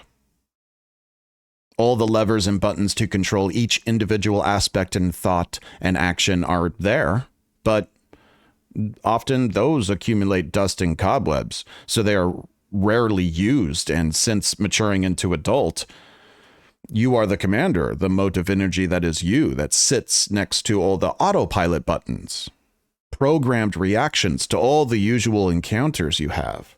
You have created many of these buttons. Let's color them gold, because some are programmed from society, blue, family and friends, green, and they were installed into your mind. And for veterans, some of those buttons are red from military training, adapting to a warrior's beliefs, and potentially ones from war experience. Traumatic experience of any kind will create black buttons. Again, these are automatic reactions that you have adopted through your own life experience. So this is perceived enemy within is simply a collection of red and black automatic programs we have installed within ourselves. Self-awareness is seeing that some of these automatic programs are self-sabotaging, destructive, unhealthy. Cognitive behavioral therapy, CBT, which is what you'll find if you go to the VA for counseling, it's a practice of putting sticky notes over bad buttons to remind yourself not to press them. And then to get up and individually turn each dial and lever, taking full control in the moment, creating a new purposeful response. It takes mental strength to be able to control and do all the work yourself by responding. And in doing so, you're creating a new program. A weak program that needs to be run repeatedly in order to solidify as a primary button to press, and the response becomes a new reaction. This is the work of reprogramming yourself. Cleansing. Other than the recognition of the work of reprogramming yourself that needs to be done, there is a core element to cleansing in this aspect, and that is intention. Back to the beginning, they predicted I would do harm without plan or intention. And although we're talking about these automatic processes, intention can be a core part of your mental stability, or it can be fluctuating and change in every single circumstance you face. That's on you. Having a belief in a singular intention can become the new format for all programs to be created from now on. Here's what I mean. For a long time, I thought I wanted to be a comedian. I love the format, love making people laugh. I think I'd be good at it if I practiced. So I studied it for a while. What's it take? And I learned about a crucial part of being a comedian that I'm not willing to do. And that is changing my singular intention. You see, a comedian has a singular intention to look for the humor in every situation. Not do what's best, not be competitive, not even intending to do what's successful for yourself. A good comedian will look for the humor in everything. And that's the format for how they react to everything. And I personally don't want to let go of my singular intention to do what is healthiest in every situation. It makes my programming easier because I can compare my automatic response to a format of what I believe is healthy or not. And maybe one day I'll change again. But for now, I like living my healthiest self rather than my funniest self. So when it comes to intention, it is immature and unstable to allow your intention to freely change depending on the situation. With a fleeting intention, more of your automatic reaction programs will be installed from your environment and from people around you, but not from you. You'd end up with a control panel of mostly blue and green buttons. To live true to yourself is about automatic programs that are in line with your belief structures based off of your primary intention in life. So do you want to be your most successful self? Your smartest, most educated self? Your healthiest self, or your most passionate self? The most connected self, or the most fun-loving? At the end of a long journey, those are very different versions of you. So as you mentally assess your control panel of automatic reactions, what format do you want to be the basis of your new programs that you want to install? That is your intention. And whatever you choose as your core intention, as far as the tangible habit, this is one of those: write it on your bathroom mirror, on your car visor, sticky note on the computer monitor of your TV. To put an intention in the forefront of your mind for every single situation, you need to place it in the visual view of your daily routine. Just a singular intentional statement. And in the form of an I am statement, which maybe I'll get into the power of I am statements, but later. But for now, you just write, I am my blank self. I am my healthiest self. But for now, I am StickVet, signing off. Hey everybody, it's StickVet, your friendly neighborhood veteran, and this is part 14 of the Warriors Reflection series. They knew that my spirit would be wounded. So, before we talk about spiritual wounds, let's talk a little bit about spiritual health and the fact that many of you listening just had a bit of a reaction just to me using the word spiritual. Some people have been hurt by a bad religious experience and may throw everything labeled spiritual out the window out of fear. There's a huge difference between spiritual health and religion. Spirituality is like nutrition. Religions are like diets. Just because a particular diet was very wrong for you, even if it caused damage, it doesn't mean all nutritional health is to be ignored. So I don't talk about religions in my guidance, though I do study divine scriptures and such. I see religion as encompassing 3 belief structures. Religion is a description of God, a theory of creation and human beings and the afterlife, and third, like the practices, rituals, and holidays regarding that God and afterlife. I won't go into that. Just like the difficulty in finding nutritional guidance without them trying to sell you on a specific diet, it's hard to find spiritual guidance without religious indoctrination. So I respectfully keep that separation in my teachings regarding spiritual health. And I've already been talking about spiritual health this whole series without saying it. As much as mental health is based on your thought patterns and emotional stability, your spiritual health is based in your belief structures and your moral stability.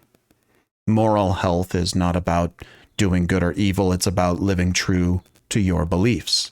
A person who is morally healthy lives free of episodes of shame, regret, and guilt. Some of your beliefs, and mine, are things you don't want to believe in at all. And that may sound weird, like how can I believe something I don't want to? Throughout this series, I've been talking about belief structures, how they were trained into you through military service, how to let them go, and how to adopt new ones in their place. Which means there's a difference between what you believe, like your current actual programming, and what you want to believe. Each part in this series is how to reprogram yourself so your thoughts and actions are in line with how you want to live. When we are behaving outside your wanted beliefs, then we experience shame and regret. You can't just change on a dime and be a completely different person, no matter how much you want to.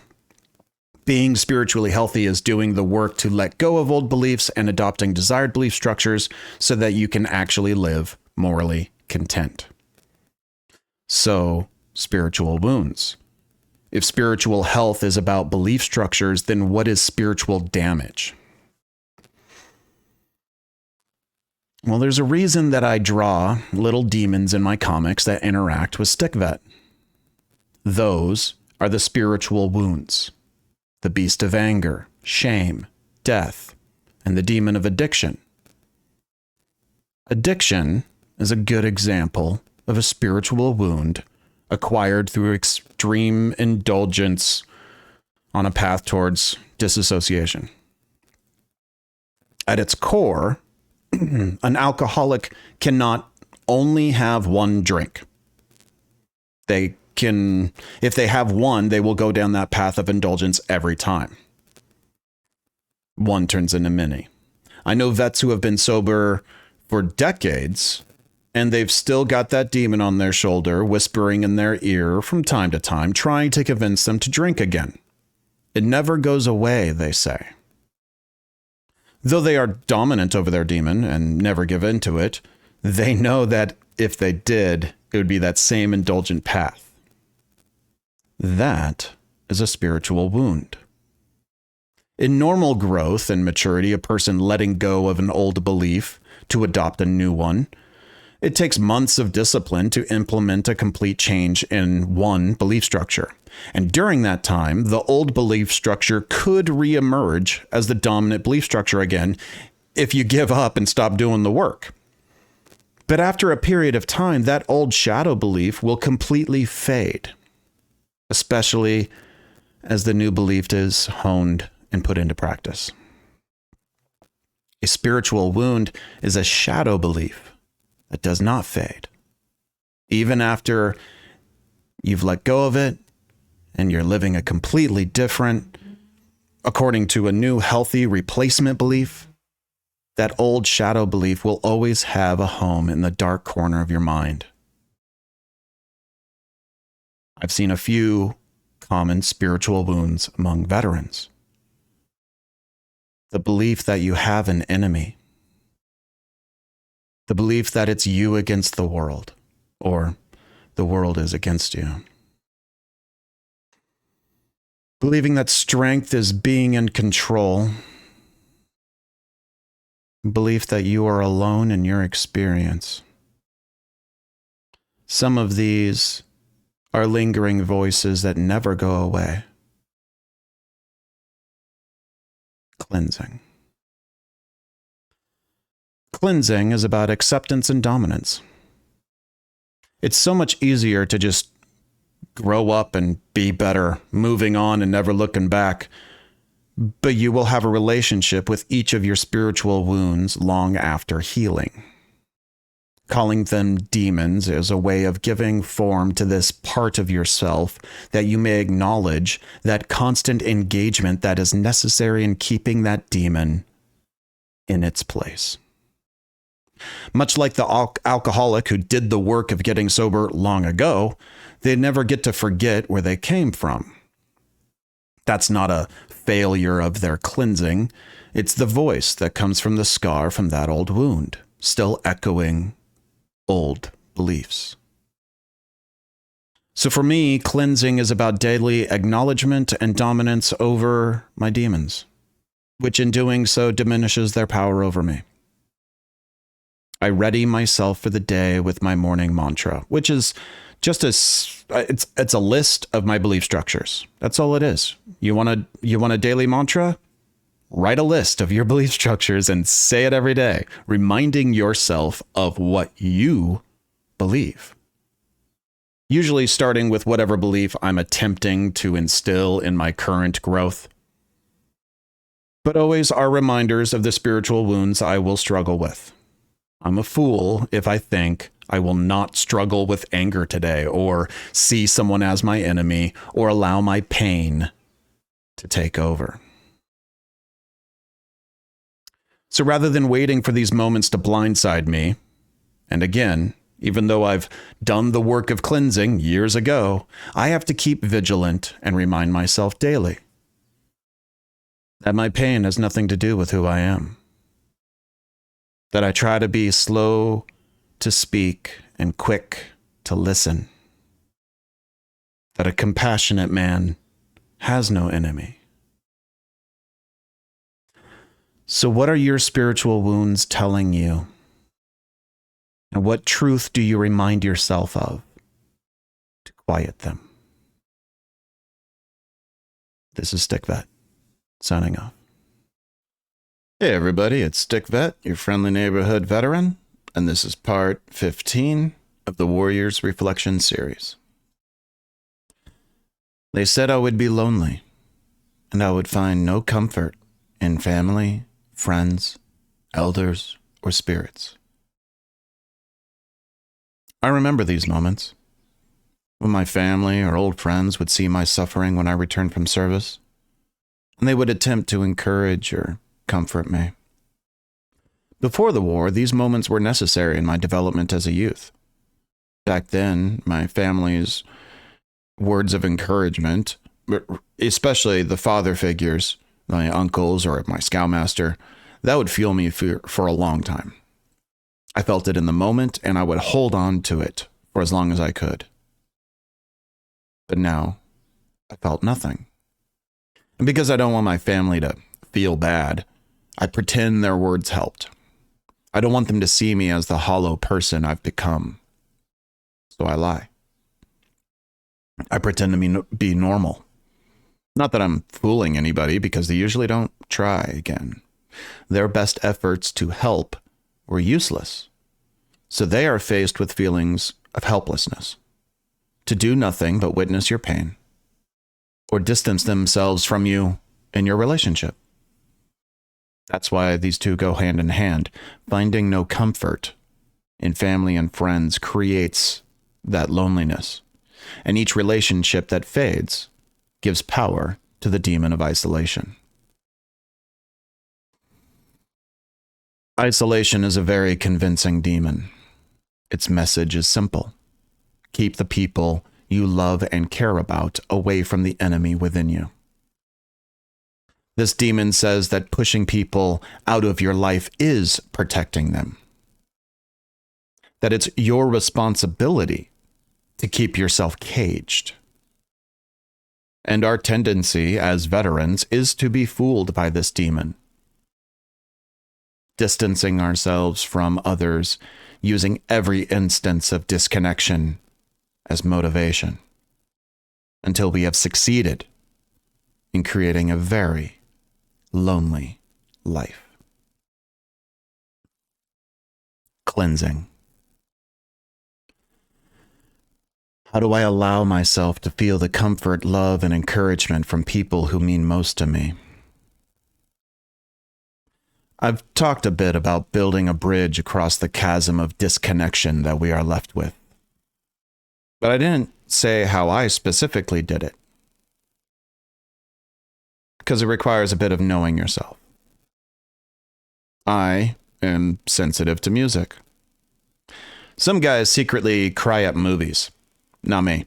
I have to hide my tears when certain songs come on the radio.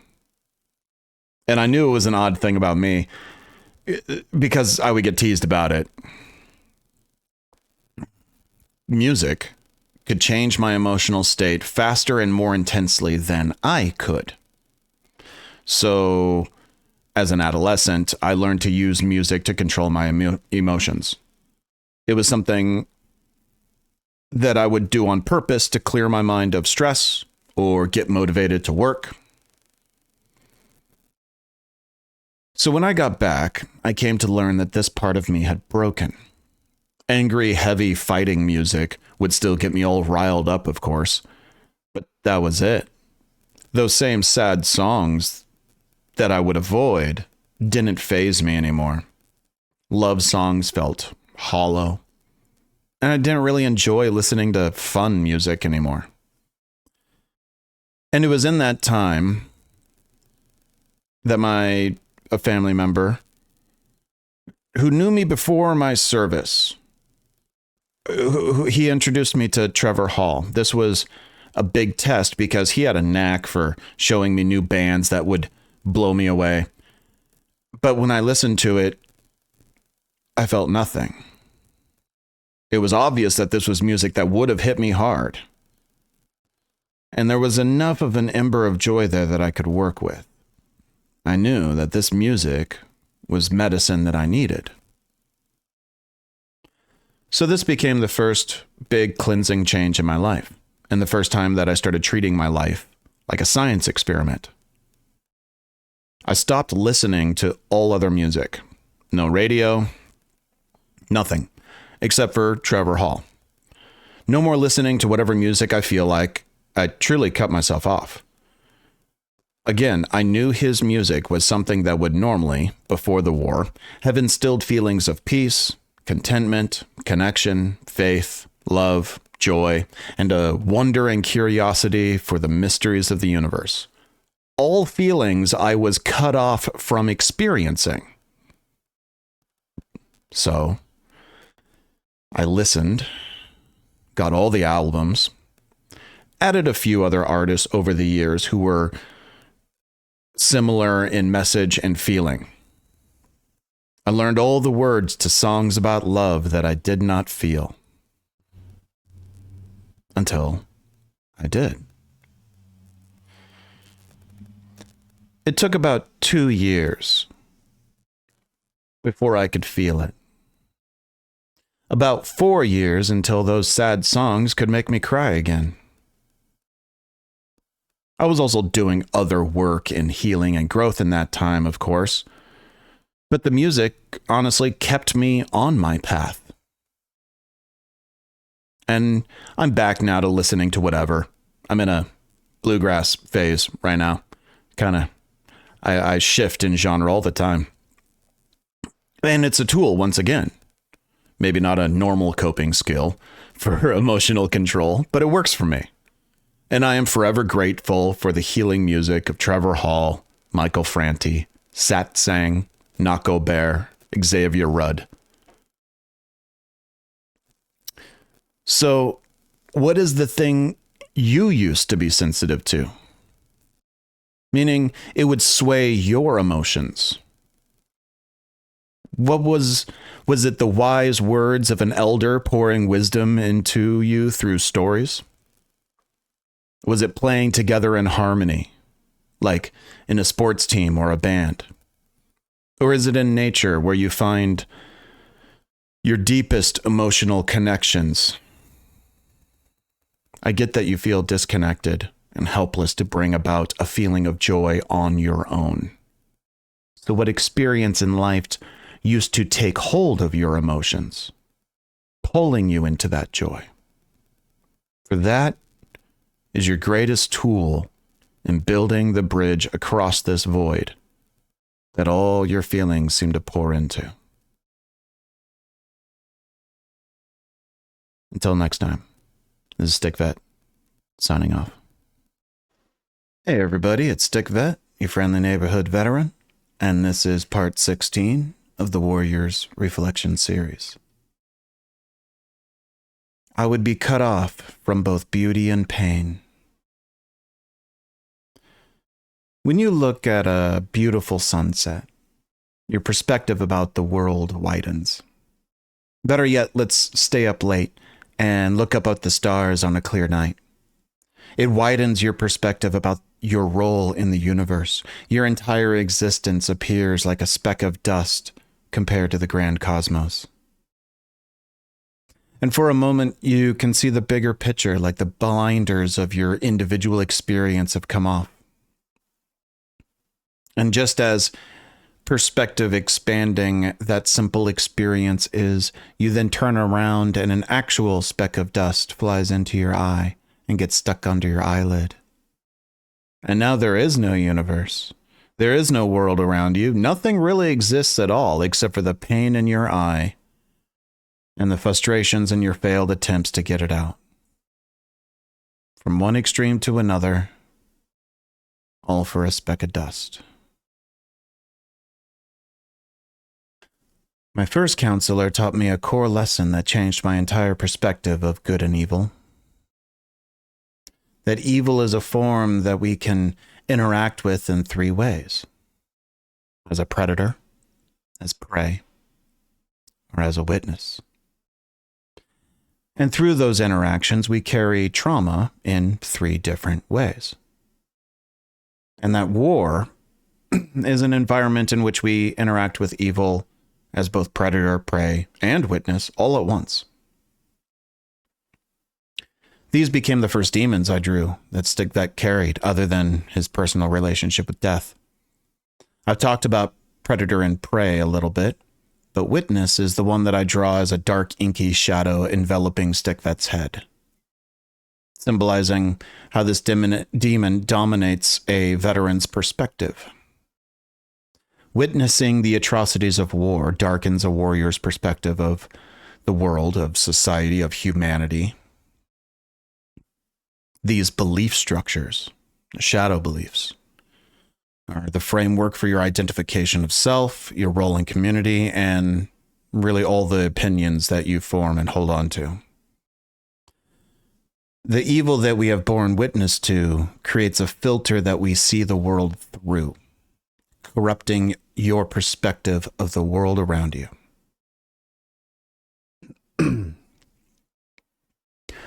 War is a great teacher, but it's only half of the lesson. Each part of my own path of growth and healing has been coming to a resolution of war trauma or coming to an understanding of my own meaning from what I did in war.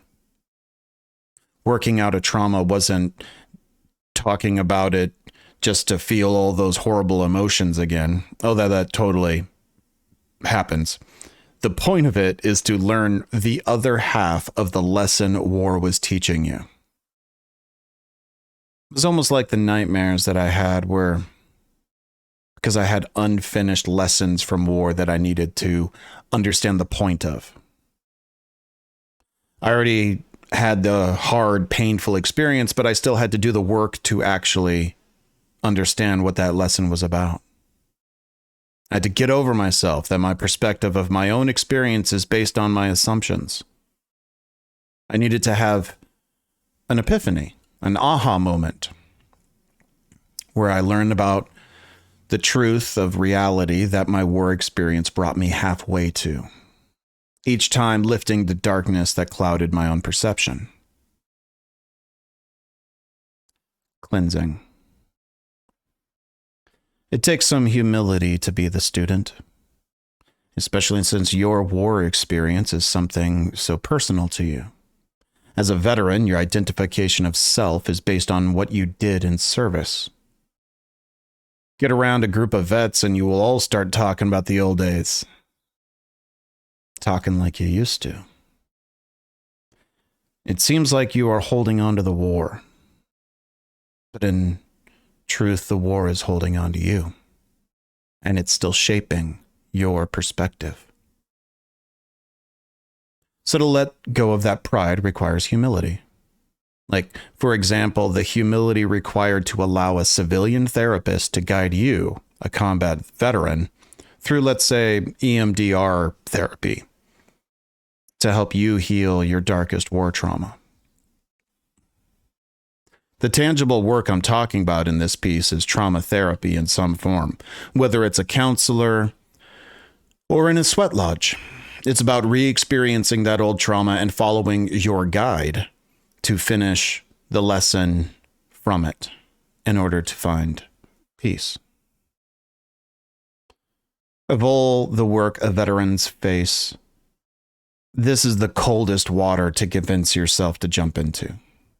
The most intense of all work I've done, though the shortest duration. Unlike most healing that requires coping skills to develop over months requiring discipline, trauma work are big events that don't need much repetition. During this time, I also listened to guidance on how to change one's perspective. Wayne Dyer was my primary teacher in that part of my life, although I'm sure there are others.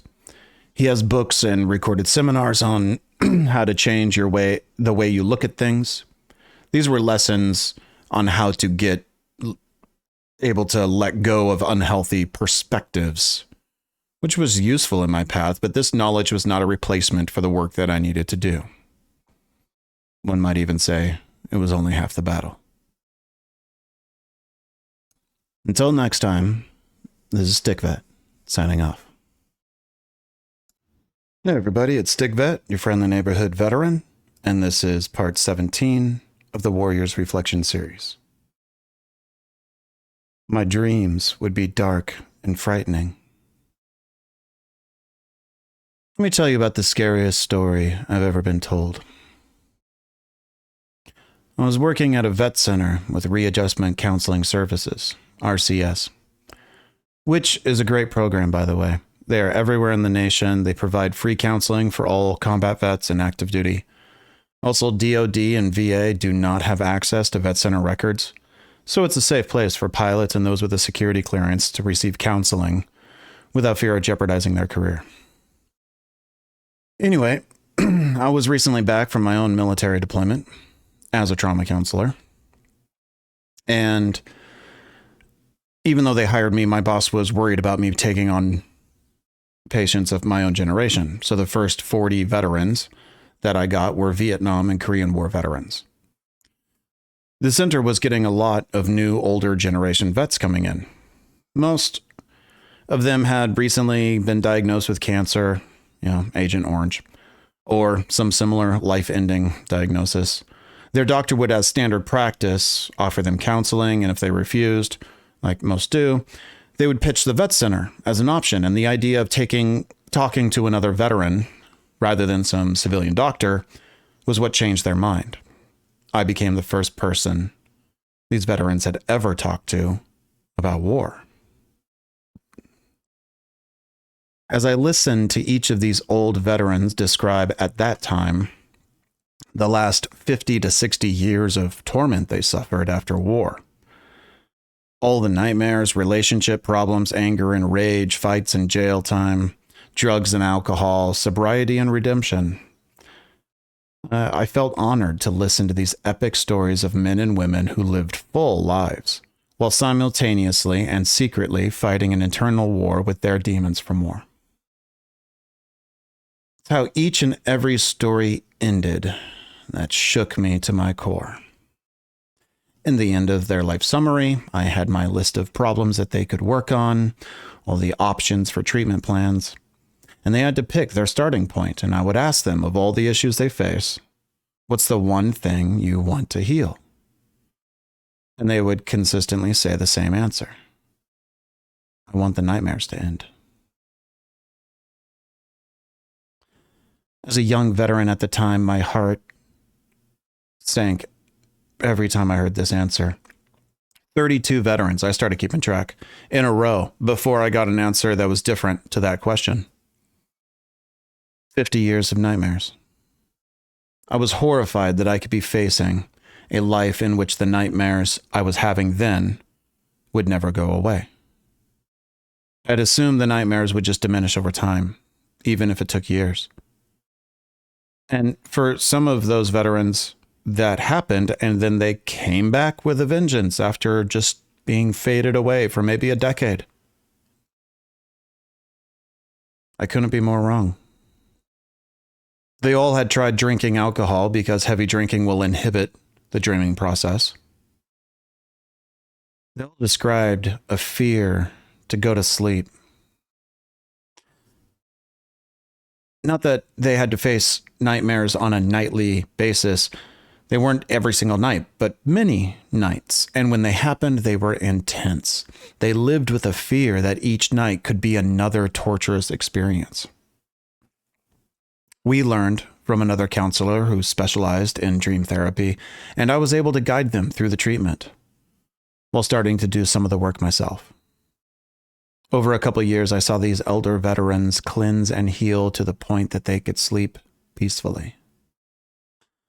And after I hung up my hat as a counselor and put on my hat as stick vet, I started my own path of cleansing and growth, and I truly dedicated myself until I could let go of my own nightmares. Cleansing. The first minutes of the day and the last minutes of the day are cascading moments. Your habits in those time periods will affect the following hours afterwards. Dream therapy has to start with a healthy bedtime routine and proper sleep hygiene. Sleep hygiene is the term to search if you need a list of habits in creating a healthy bedtime routine. Things like low lighting, clean environment, no eating in the last hours, no stimulants, chill music, or white noise. Then, a big part of dream therapy is a dream journal. The journal itself needs to be next to or in your bed with a pin attached or clipped on. The last thing you do before you fall asleep is write, and the first thing when you wake up is write. Before you get up at all, you need to write or the dream will fade. Writing not just what happened, but how you felt. It's important to look at your dream as a lesson being taught. You need to take notes and study in order to understand. After this habit is established, you gain a bit of control. You can force yourself to have a certain dream.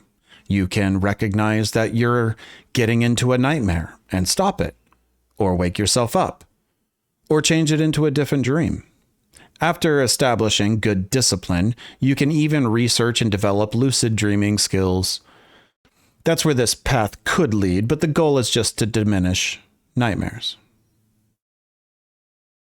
Then there are reoccurring nightmares.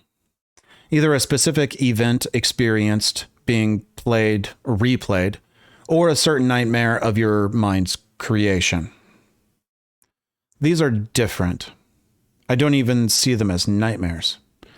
I believe these are the result of our attachment to a demon we carry since that trauma. I've also seen that these nightmares are often seasonal or occur with increased frequency during a certain part of the year.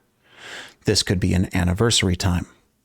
When on the anniversary of a trauma, the mind remembers and starts having these reoccurrent nightmares more often. In war, we do not take the time to mourn the losses or process the trauma, and it lingers as unfinished damage to our spirit and comes out in the form of a nightmare. Sticks and stones.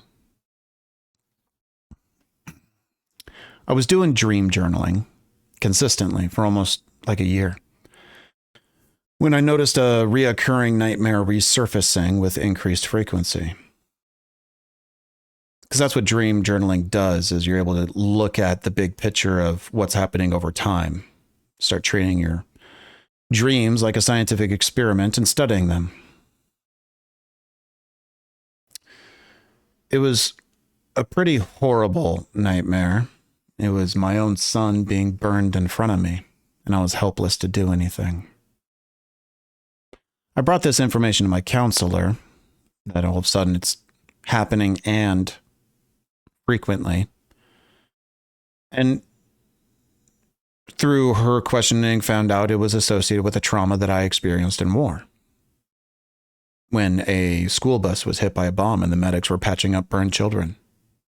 I was just a gopher, getting gauze and such for the medics, and at one point locked eyes with a little burned boy, and time froze. I probably paused momentarily, staring at him. Maybe just a second in reality, but the look in his eyes burned into my mind as clear and as powerful as the memory of my own son's birth. I saw the connection. I realized what it all meant, and I needed to do something about it. That night, I had the recurrent nightmare, and I woke up and walked outside, fresh air. I picked up a rock, and I carried it as I went for a walk, thinking of that burned boy instead of thinking of my son.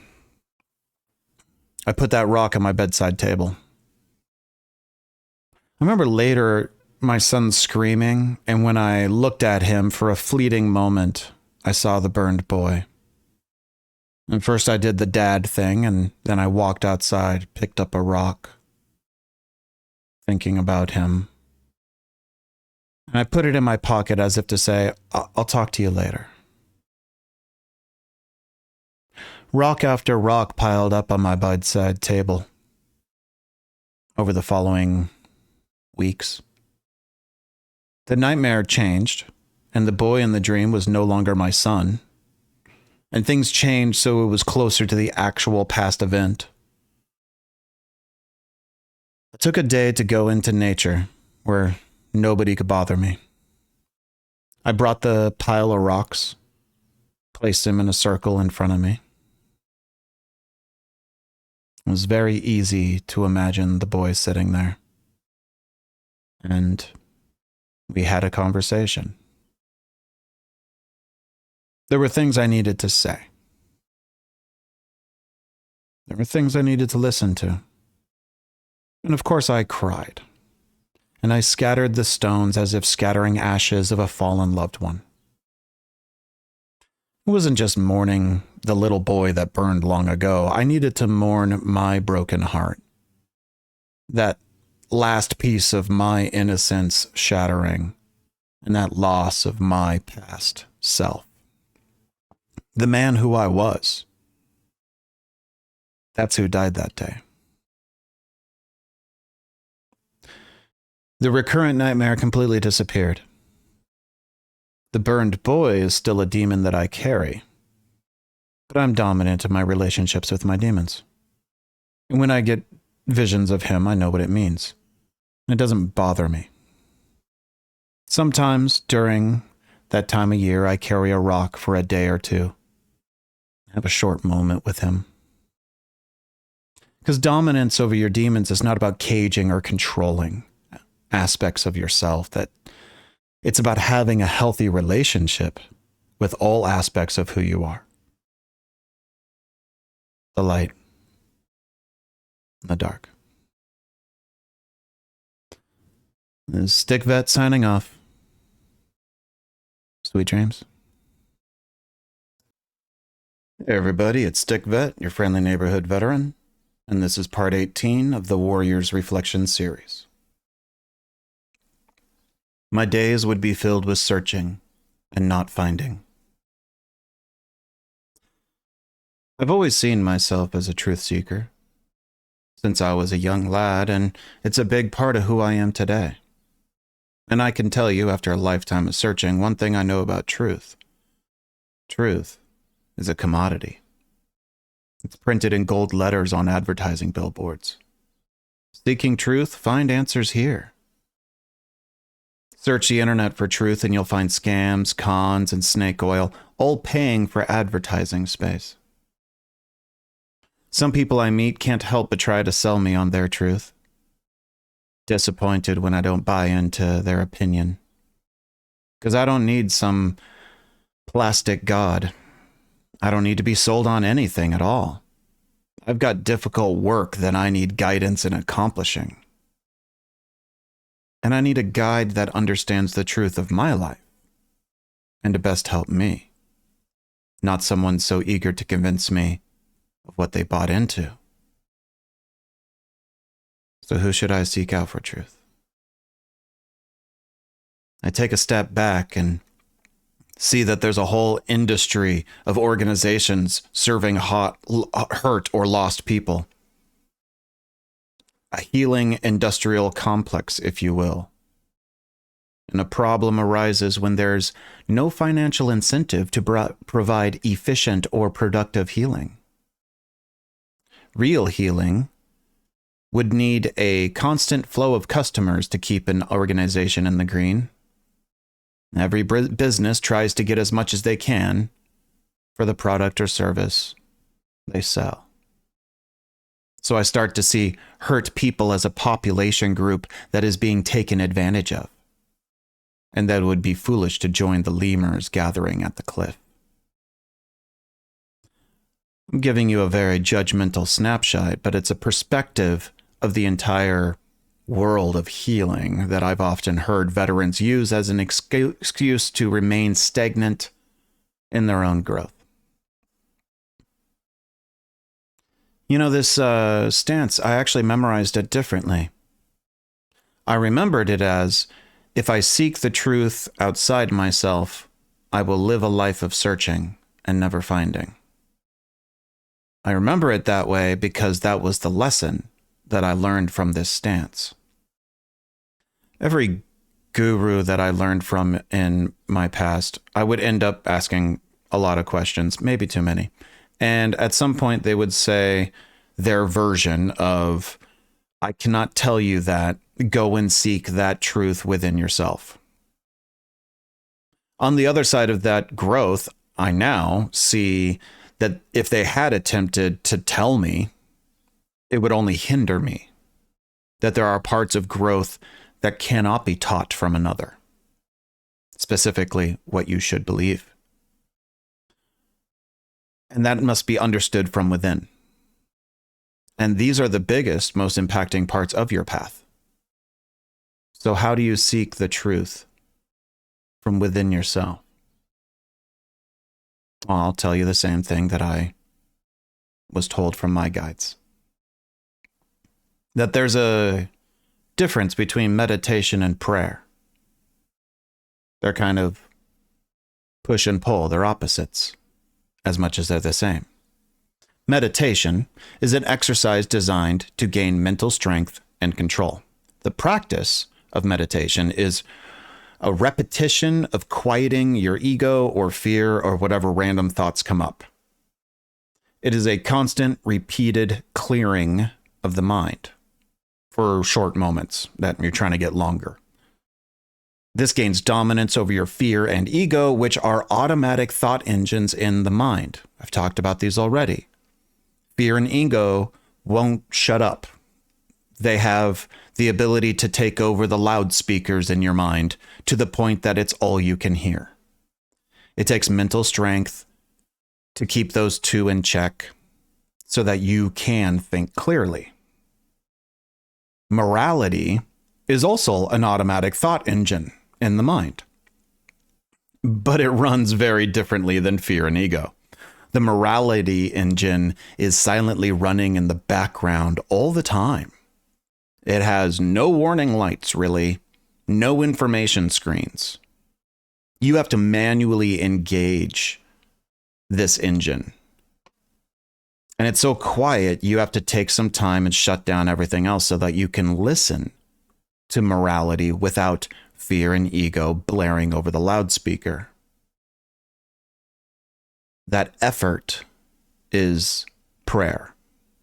The act of listening to your automatic morality engine.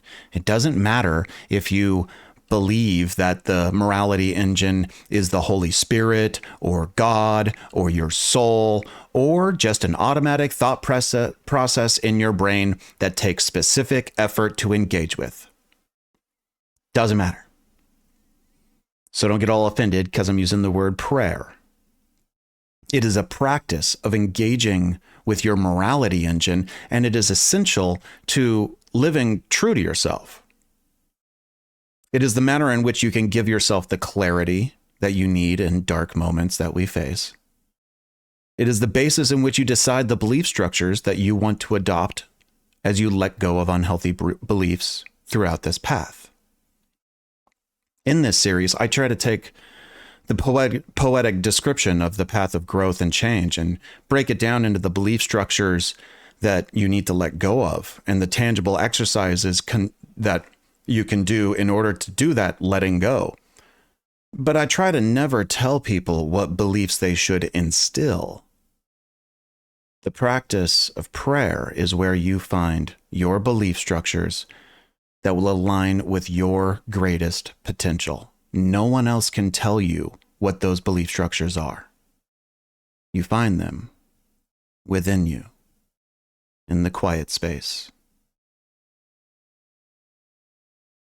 This is Stick Vet, signing off. Hey everybody, it's Stick Vet, your friendly neighborhood veteran, and this is part 19 of the Warriors Reflection series. I would not be able to find connections between myself and the rest of creation. I don't like it when people thank me for my service. I'm like, do you even understand what you're saying? All warriors have sacrificed, but it's not time or freedom or youth that we sacrificed. Those losses are just bonus points. The sacrifice is in becoming a warrior in the first place. A well-trained warrior is sufficiently disconnected from their humanity in order to be ready and willing to kill people. We don't ever say it with that language, because this disconnection is done through dehumanization of the enemy and a minimizing of the moral implications of taking a life. We say we are trained to destroy the enemies of our country. Dispatching hostile combatants sounds much more professional and appropriate than killing people. And you'll never hear the word murder used because that word will create moral conflict in soldiers. Language regarding killing and the enemy is heavily policed by warrior culture.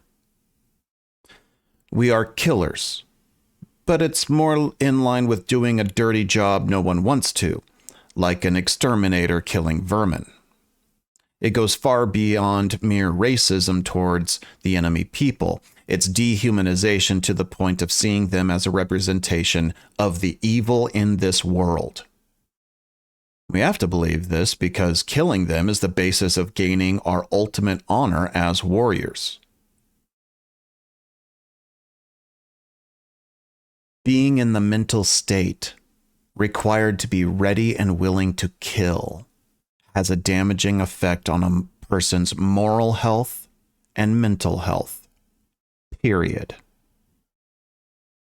Hating other humans, no matter the reasonable justifications, creates a degenerate relationship with your own humanity. Dehumanization of the enemy is actually disconnecting yourself from your own humanity. This is your belief structure regarding how you view others around you, belief structures about your community, your neighbors, and fellow Americans. As I mentioned in the beginning of this poem, the warrior's reflection comes from the oral tradition of the Nez Perce Native Americans. It was a big part of my path. Some of my mentors were Native Americans guiding me through sweat lodges and vision quests. I learned from them the different tradition tribes had in regards to warriors and cleansing ceremonies. And one thing stuck out to me, that many tribes would require their warriors to conduct these cleansing ceremonies before they were allowed back in the village. Like every single mission, no matter what the mission was, when the warriors would go out, they would do a ceremony to take on their warrior nature. And when they returned, they would cleanse before returning to their society. This was a wise culture that understood that the warrior nature requires a disconnect and developed a tradition of reconnection. I remember working with a group of Vietnam veterans who were going through this aspect of healing. Decades later, some of them still had all the dehumanization mentality they had adopted as warriors. So they started having their group meetings at a Vietnamese restaurant, specifically to help those in their group heal. To start seeing the people they had learned to hate as just people. And then slowly befriending them, tipping them, getting to know their names. I've borne witness to veterans burying a symbol of the enemy they killed in wars years ago, and mourning the life they took with the same emotion that they would for a fallen brother. They took on this challenge because they understood it as the most important of all the work they had never done. Because they saw it as the core of a vulnerability that all veterans share. A weakness of the soul.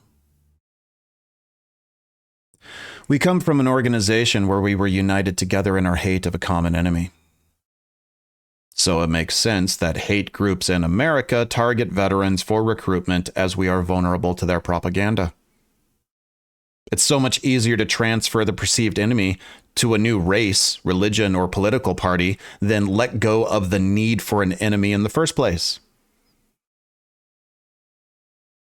But it's that need to hate others that is actually depriving us of the American way of life. American warriors fought for the American virtues. First and foremost of the American virtues is unity. The act of becoming a warrior removes us from the unity we sacrificed for. As much as I hate being thanked for my service, I still understand that it's a civilian's failed attempt to welcome veterans into society with open arms. And I know that it's us veterans that are keeping us separated from we the people. So I just respond with, I appreciate your support, which is my own failed attempt at feeling accepted by the country I fought for. At least we're both failing. You can probably hear the conflict that I still have in this chapter. Not calming wise words like the others.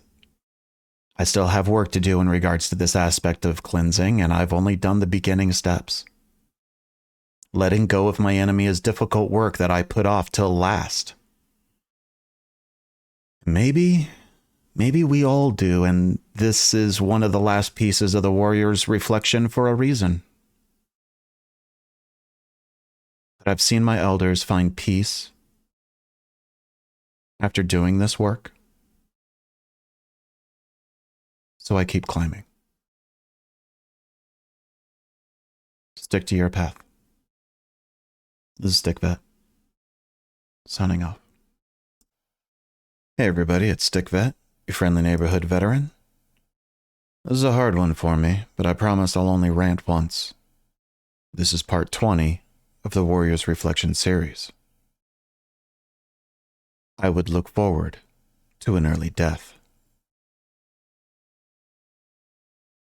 I failed my first suicide talk down as a soldier,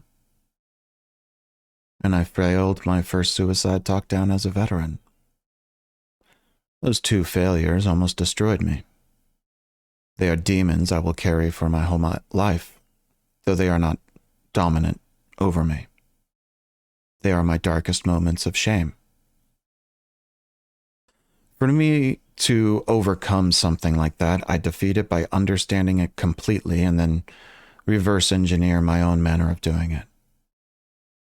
So I had to understand suicidality with a dangerous intimacy. I found my own way to talk down someone from the edge and guide light to their path. Since then, I've had to talk down 10 times the number of veterans since getting out than I had to soldiers in the Army. I actually see my military experience as a combat counselor as what prepared me for the war I face now in civilian sector. My mission never changed. I'm still trying to provide a light of clarity in the darkness we face as warriors. I'm still charged with the mental stability of my brothers and sisters. I'm still fighting my war. The first comic I drew was about Stick Vet and death. The relationship that a veteran has with death has a comfortable complacency to it. That's why Stick and Death are just chilling together smoking. The difficult relationship veterans face at first are with civilians because we've already been through a lot with these demons we carry. And death has become a close companion. Our relationship with death is trained into us. I still remember my drill's voice. If you're a bad soldier, then the best thing you can do is take a bullet for the good soldier next to you. Death is a part of the job in the life of a warrior. Training is designed to unravel your fear about death. They throw it in your face. Military culture does the rest. And in the military, it's not described as a bad thing, but rather death is the best part of being a warrior. All over every single military base are depictions of the Medal of Honor heroes. And usually there's a brief on their heroic moment. An amazing feat of dispatching multiple enemies or saving American lives through an act of certain death, though some miraculously survive. The greatest accomplishment a soldier can achieve is dying in a blaze of glory. Death is no longer something to completely avoid. It's now seen as a potential opportunity for eternal legacy. The whispers of death are no longer bone-shaking. Now death becomes a fantasy. When the warrior daydreams about their clutch moment, a culmination of all the action movie climaxes their imagination toolbox can muster, ultimating in a grand sacrifice. The relationship with death becomes more comfortable as you dream of your future together. It's actually kind of romantic. Preparation for sacrifice is a big part of military life. So what happens when someone goes through years of that training and instead of going to war, they return to civilian sector? Well, it was estimated that 60% of veterans suicide are non-deployed veterans. And since most resources go to combat veterans or veterans with PTSD, the majority of veteran suicide has been ignored and neglected for the past 2 decades. Hence why the suicide epidemic has stayed consistently terrible since 2005, when it dramatically increased. I say this to help you understand that the damage has already been done. Although war deepens this relationship with death, war is not the experience that is causing veteran suicide. Just in becoming a warrior, we are already holding hands with death. Now that I've made that point, let's get all kissy-kissy and talk about war. My team made multiple discoveries while we were counselors in the war zone, and one of them, because our job was to ask about suicidal ideations, and we realized how ridiculous that was a couple months into the war, because everyone was having intrusive suicidal thoughts. I would ask a group about suicidal thoughts, and when I phrased it well for them to be honest, they would all raise their hands. Perhaps it's the war zone itself, or our acceptance of death, but everyone's mind has to process the experience, and part of that process was pondering suicide. These were fleeting thoughts with no intent or plan, but rather a permanent solution to ending the witnessing of evil that war provides an endless opportunity to see. I would find it unusual if someone didn't have any suicidal thoughts throughout their war experience. That would be an anomaly.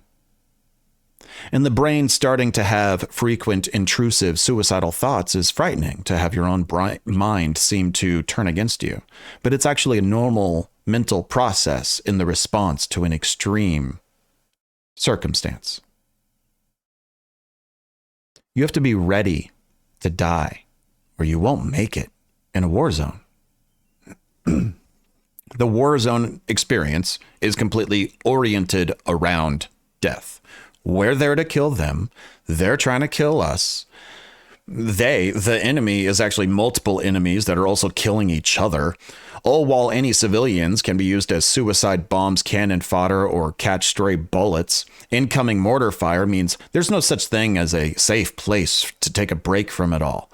You can't be freaking out about your own potential death at every moment of the day and night, so out of necessity or exhaustion, we succumb. We accept that we will not make it home, that one day it will be us, and until then, we do our best. If you had a good leader, you were made to write a letter to be sent home if you die. Wonderful therapeutic process for warriors to go through, but those leaders who understood the deep part of being a warrior are rare. And because of this, many warriors believe that they are alone in their internal conflict as their relationship with death changes. Surviving war is like being stood up by a date. As the war is down to weeks left, you start wondering if she's ever going to show up at all. But you keep her cool and trust that she will be there. She's just running late, you tell yourself. But as time ticks by and left seat, right seat takes place with the new unit replacing you, a realization starts to settle in. She's not going to show up at all. That fantasy of eternal legacy through a blaze of glory fades away like a cloud on a hot day. It breaks our heart. We have a tendency to handle it horribly. After a unit returns from war, there is a severe increase in reckless deaths for 3 months. Is this jealousy? An undertone of envy for our fallen brothers and sisters that comes out in our subconscious actions?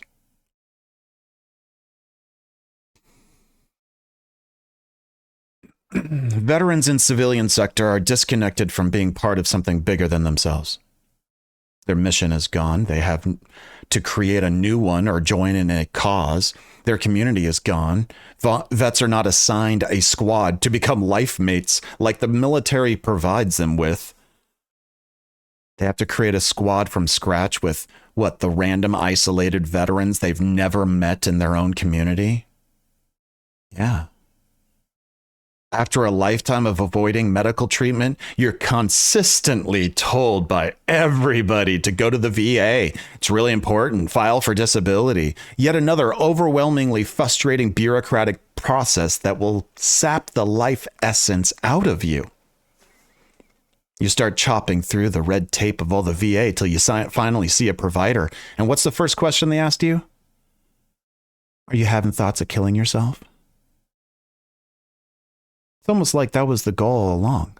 And you're only asking that to determine the measure of your success in the systematic murder of veterans. But saying that would make me a conspiracy theorist. So let's end this rant there. Cleansing.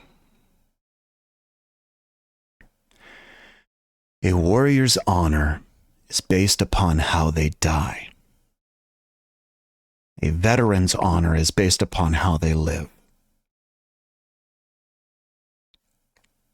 Usually I describe the shadow belief structure that you need to let go of and leave it up to you to determine the belief that you want to instill in your own life.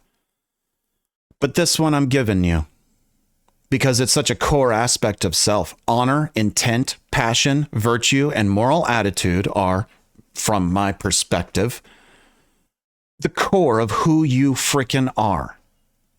They are the hub of the wheel, and every belief structure you adopt as a spoke that branches out from those core aspects of you. Cleansing your relationship with death is about reorienting your perspective of honor 180 degrees. A warrior's honor is based upon how they die. A veteran's honor is based upon how they live.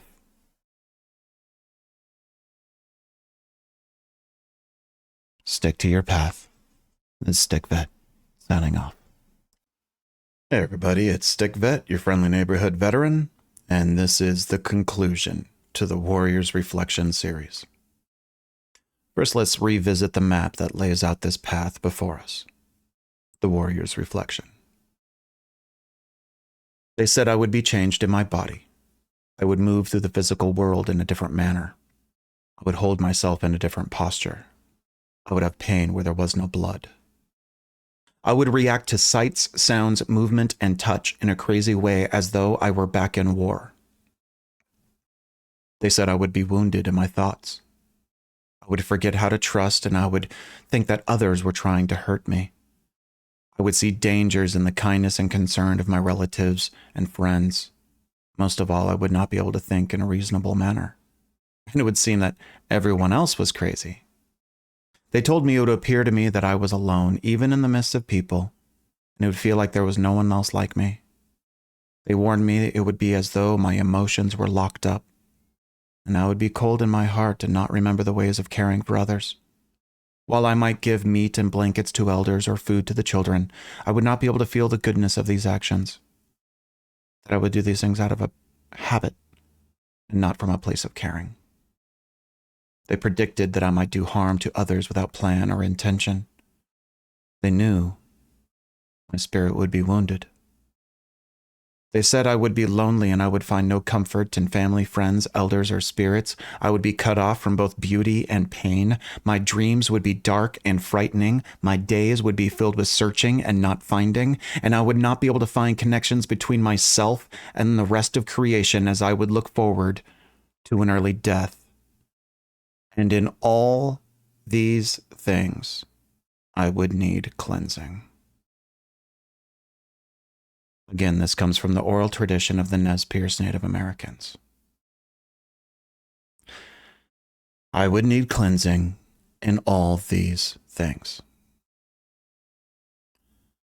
I'm one of those vets who lived in the mountains and did my healing with Native American guides and Buddhist monks. I did all kinds of hippy-dippy baloney. Silent retreats and sweat lodges and vision quests, energy work. My counselor was a Catholic priest and my guru was a Taoist hermit. The path I took was all over the place, and it's not for others to follow because I know my way of healing is not appropriate or available to everyone. Which is not why I didn't really go into those details of my path. The differences do not matter. It's the similarities that are important. Because a sweat lodge is almost the same as a sensory deprivation tank, mixed with a cold plunge or hot sauna combo. I'd compare the medicine of peyote similar to ibogaine, ketamine, and ayahuasca, of which ketamine is kind of barely available through the VA. Any quiet park bench is a good place to sit and ponder or do meditation. You don't need to be in the middle of a national forest. I've listened to people who've gone through hypnosis, and I feel they did the same work that I did with transcendental meditation. My experience of going through a vision quest was the same as my experience going through trauma therapy and EMDR. Different demons, but same healing. Mantras can also be considered positive affirmations. And journaling, actually there is no replacement for journaling. It's a powerful exercise for what it does. Got to put pen to paper. The way I see it, we are all climbing the same mountain. We all come from different places, climbing different sides of this mountain. Much of the beginning of this climb made me feel like an old man playing a young man's game. Finding my passion and purpose is something I should have done in my 20s. Some of our brothers and sisters find a comfortable enough place in life to remain stagnant, never climbing or growing in their life, but living true to being a disabled veteran, mostly the disabled part. The path described in the Warrior's Reflection is more of a list of work to be done. It's a lifestyle change into a growth-based lifestyle. There's never a point in life where I will stop seeking growth. Every time I cleanse and mature, I find new areas that need work, new weaknesses that need strengthening. A growth-based lifestyle is simply prioritizing self-betterment in your life. Everything else is secondary. In its optimal form, a person can change every single aspect of who they are every 7 years. One could live very different lives in one lifetime in a growth-based lifestyle. Living your healthiest self for a time and then living your most successful or passionate life. You've already lived the warrior life. And perhaps now you've already lived a stagnant civilian life that lacked the mission, camaraderie, and tenacity that you valued so much in the warrior life. You can always change again, or suffer the consequences of continuing to live the same as you have been. My adventurous life, I was very happy-go-lucky. In my dangerous, thrill-seeking life, I was reckless and anti-authority. And in my self-discovery life, I went full hippie, all open and loving and very naive. And this year, I find myself coming into a new life. This YouTube series has been a big part of that. This is the beginning of something big in my life that will take me places I've never even dreamed. I'm rolling with it. All these changes in self are based in a relationship with who you are. Remember, when you're running, there's a voice in your head telling you to stop, and then there is you that says, keep going, shut up. The two of you have a relationship. You can look back on seasons of your life and see times you've been abusive to yourself or had a healthy relationship with yourself, times you pushed yourself beyond your limits, and times where you listened to your damaged body and slowed down. We've also ventured into this darkness with a squad, yet we attempt to return alone. That solitary time, especially the first years after returning, are the most deadly in a veteran's life. An isolated veteran in civilian sector is disgraceful conduct that we cannot allow as veterans. For isolation is the biggest contributor to the veteran suicide epidemic. So as a precedent, I ask that you stop enabling such behavior and start calling out yourself and other veterans for this self-inflicting solitary confinement. I understand it is a normal response to coming out of a culture where admitting weakness is forbidden, but thinking you can go it alone is foolish and unnecessary. For veterans are united together through our years of experience in military culture. We have a wisdom that haunts us from war, and we are an empowered people because of the oath we hold true in our hearts. Veterans have a new perspective after their service, a harsh understanding of reality that civilians rarely come close to experiencing. This path of cleansing before us is healing the suffering veterans go through in trying to understand the truth that came to light in the darkest times of our lives. Cleansing is transitioning through the stages of growth and healing and maturity from a warrior into a patriotic lifestyle within a squad, fulfilling an honorable role in civilian sector. Warriors learn that their honor is based in their sacrifice. And veterans learn that sacrifice is about letting go in order to do the next right thing.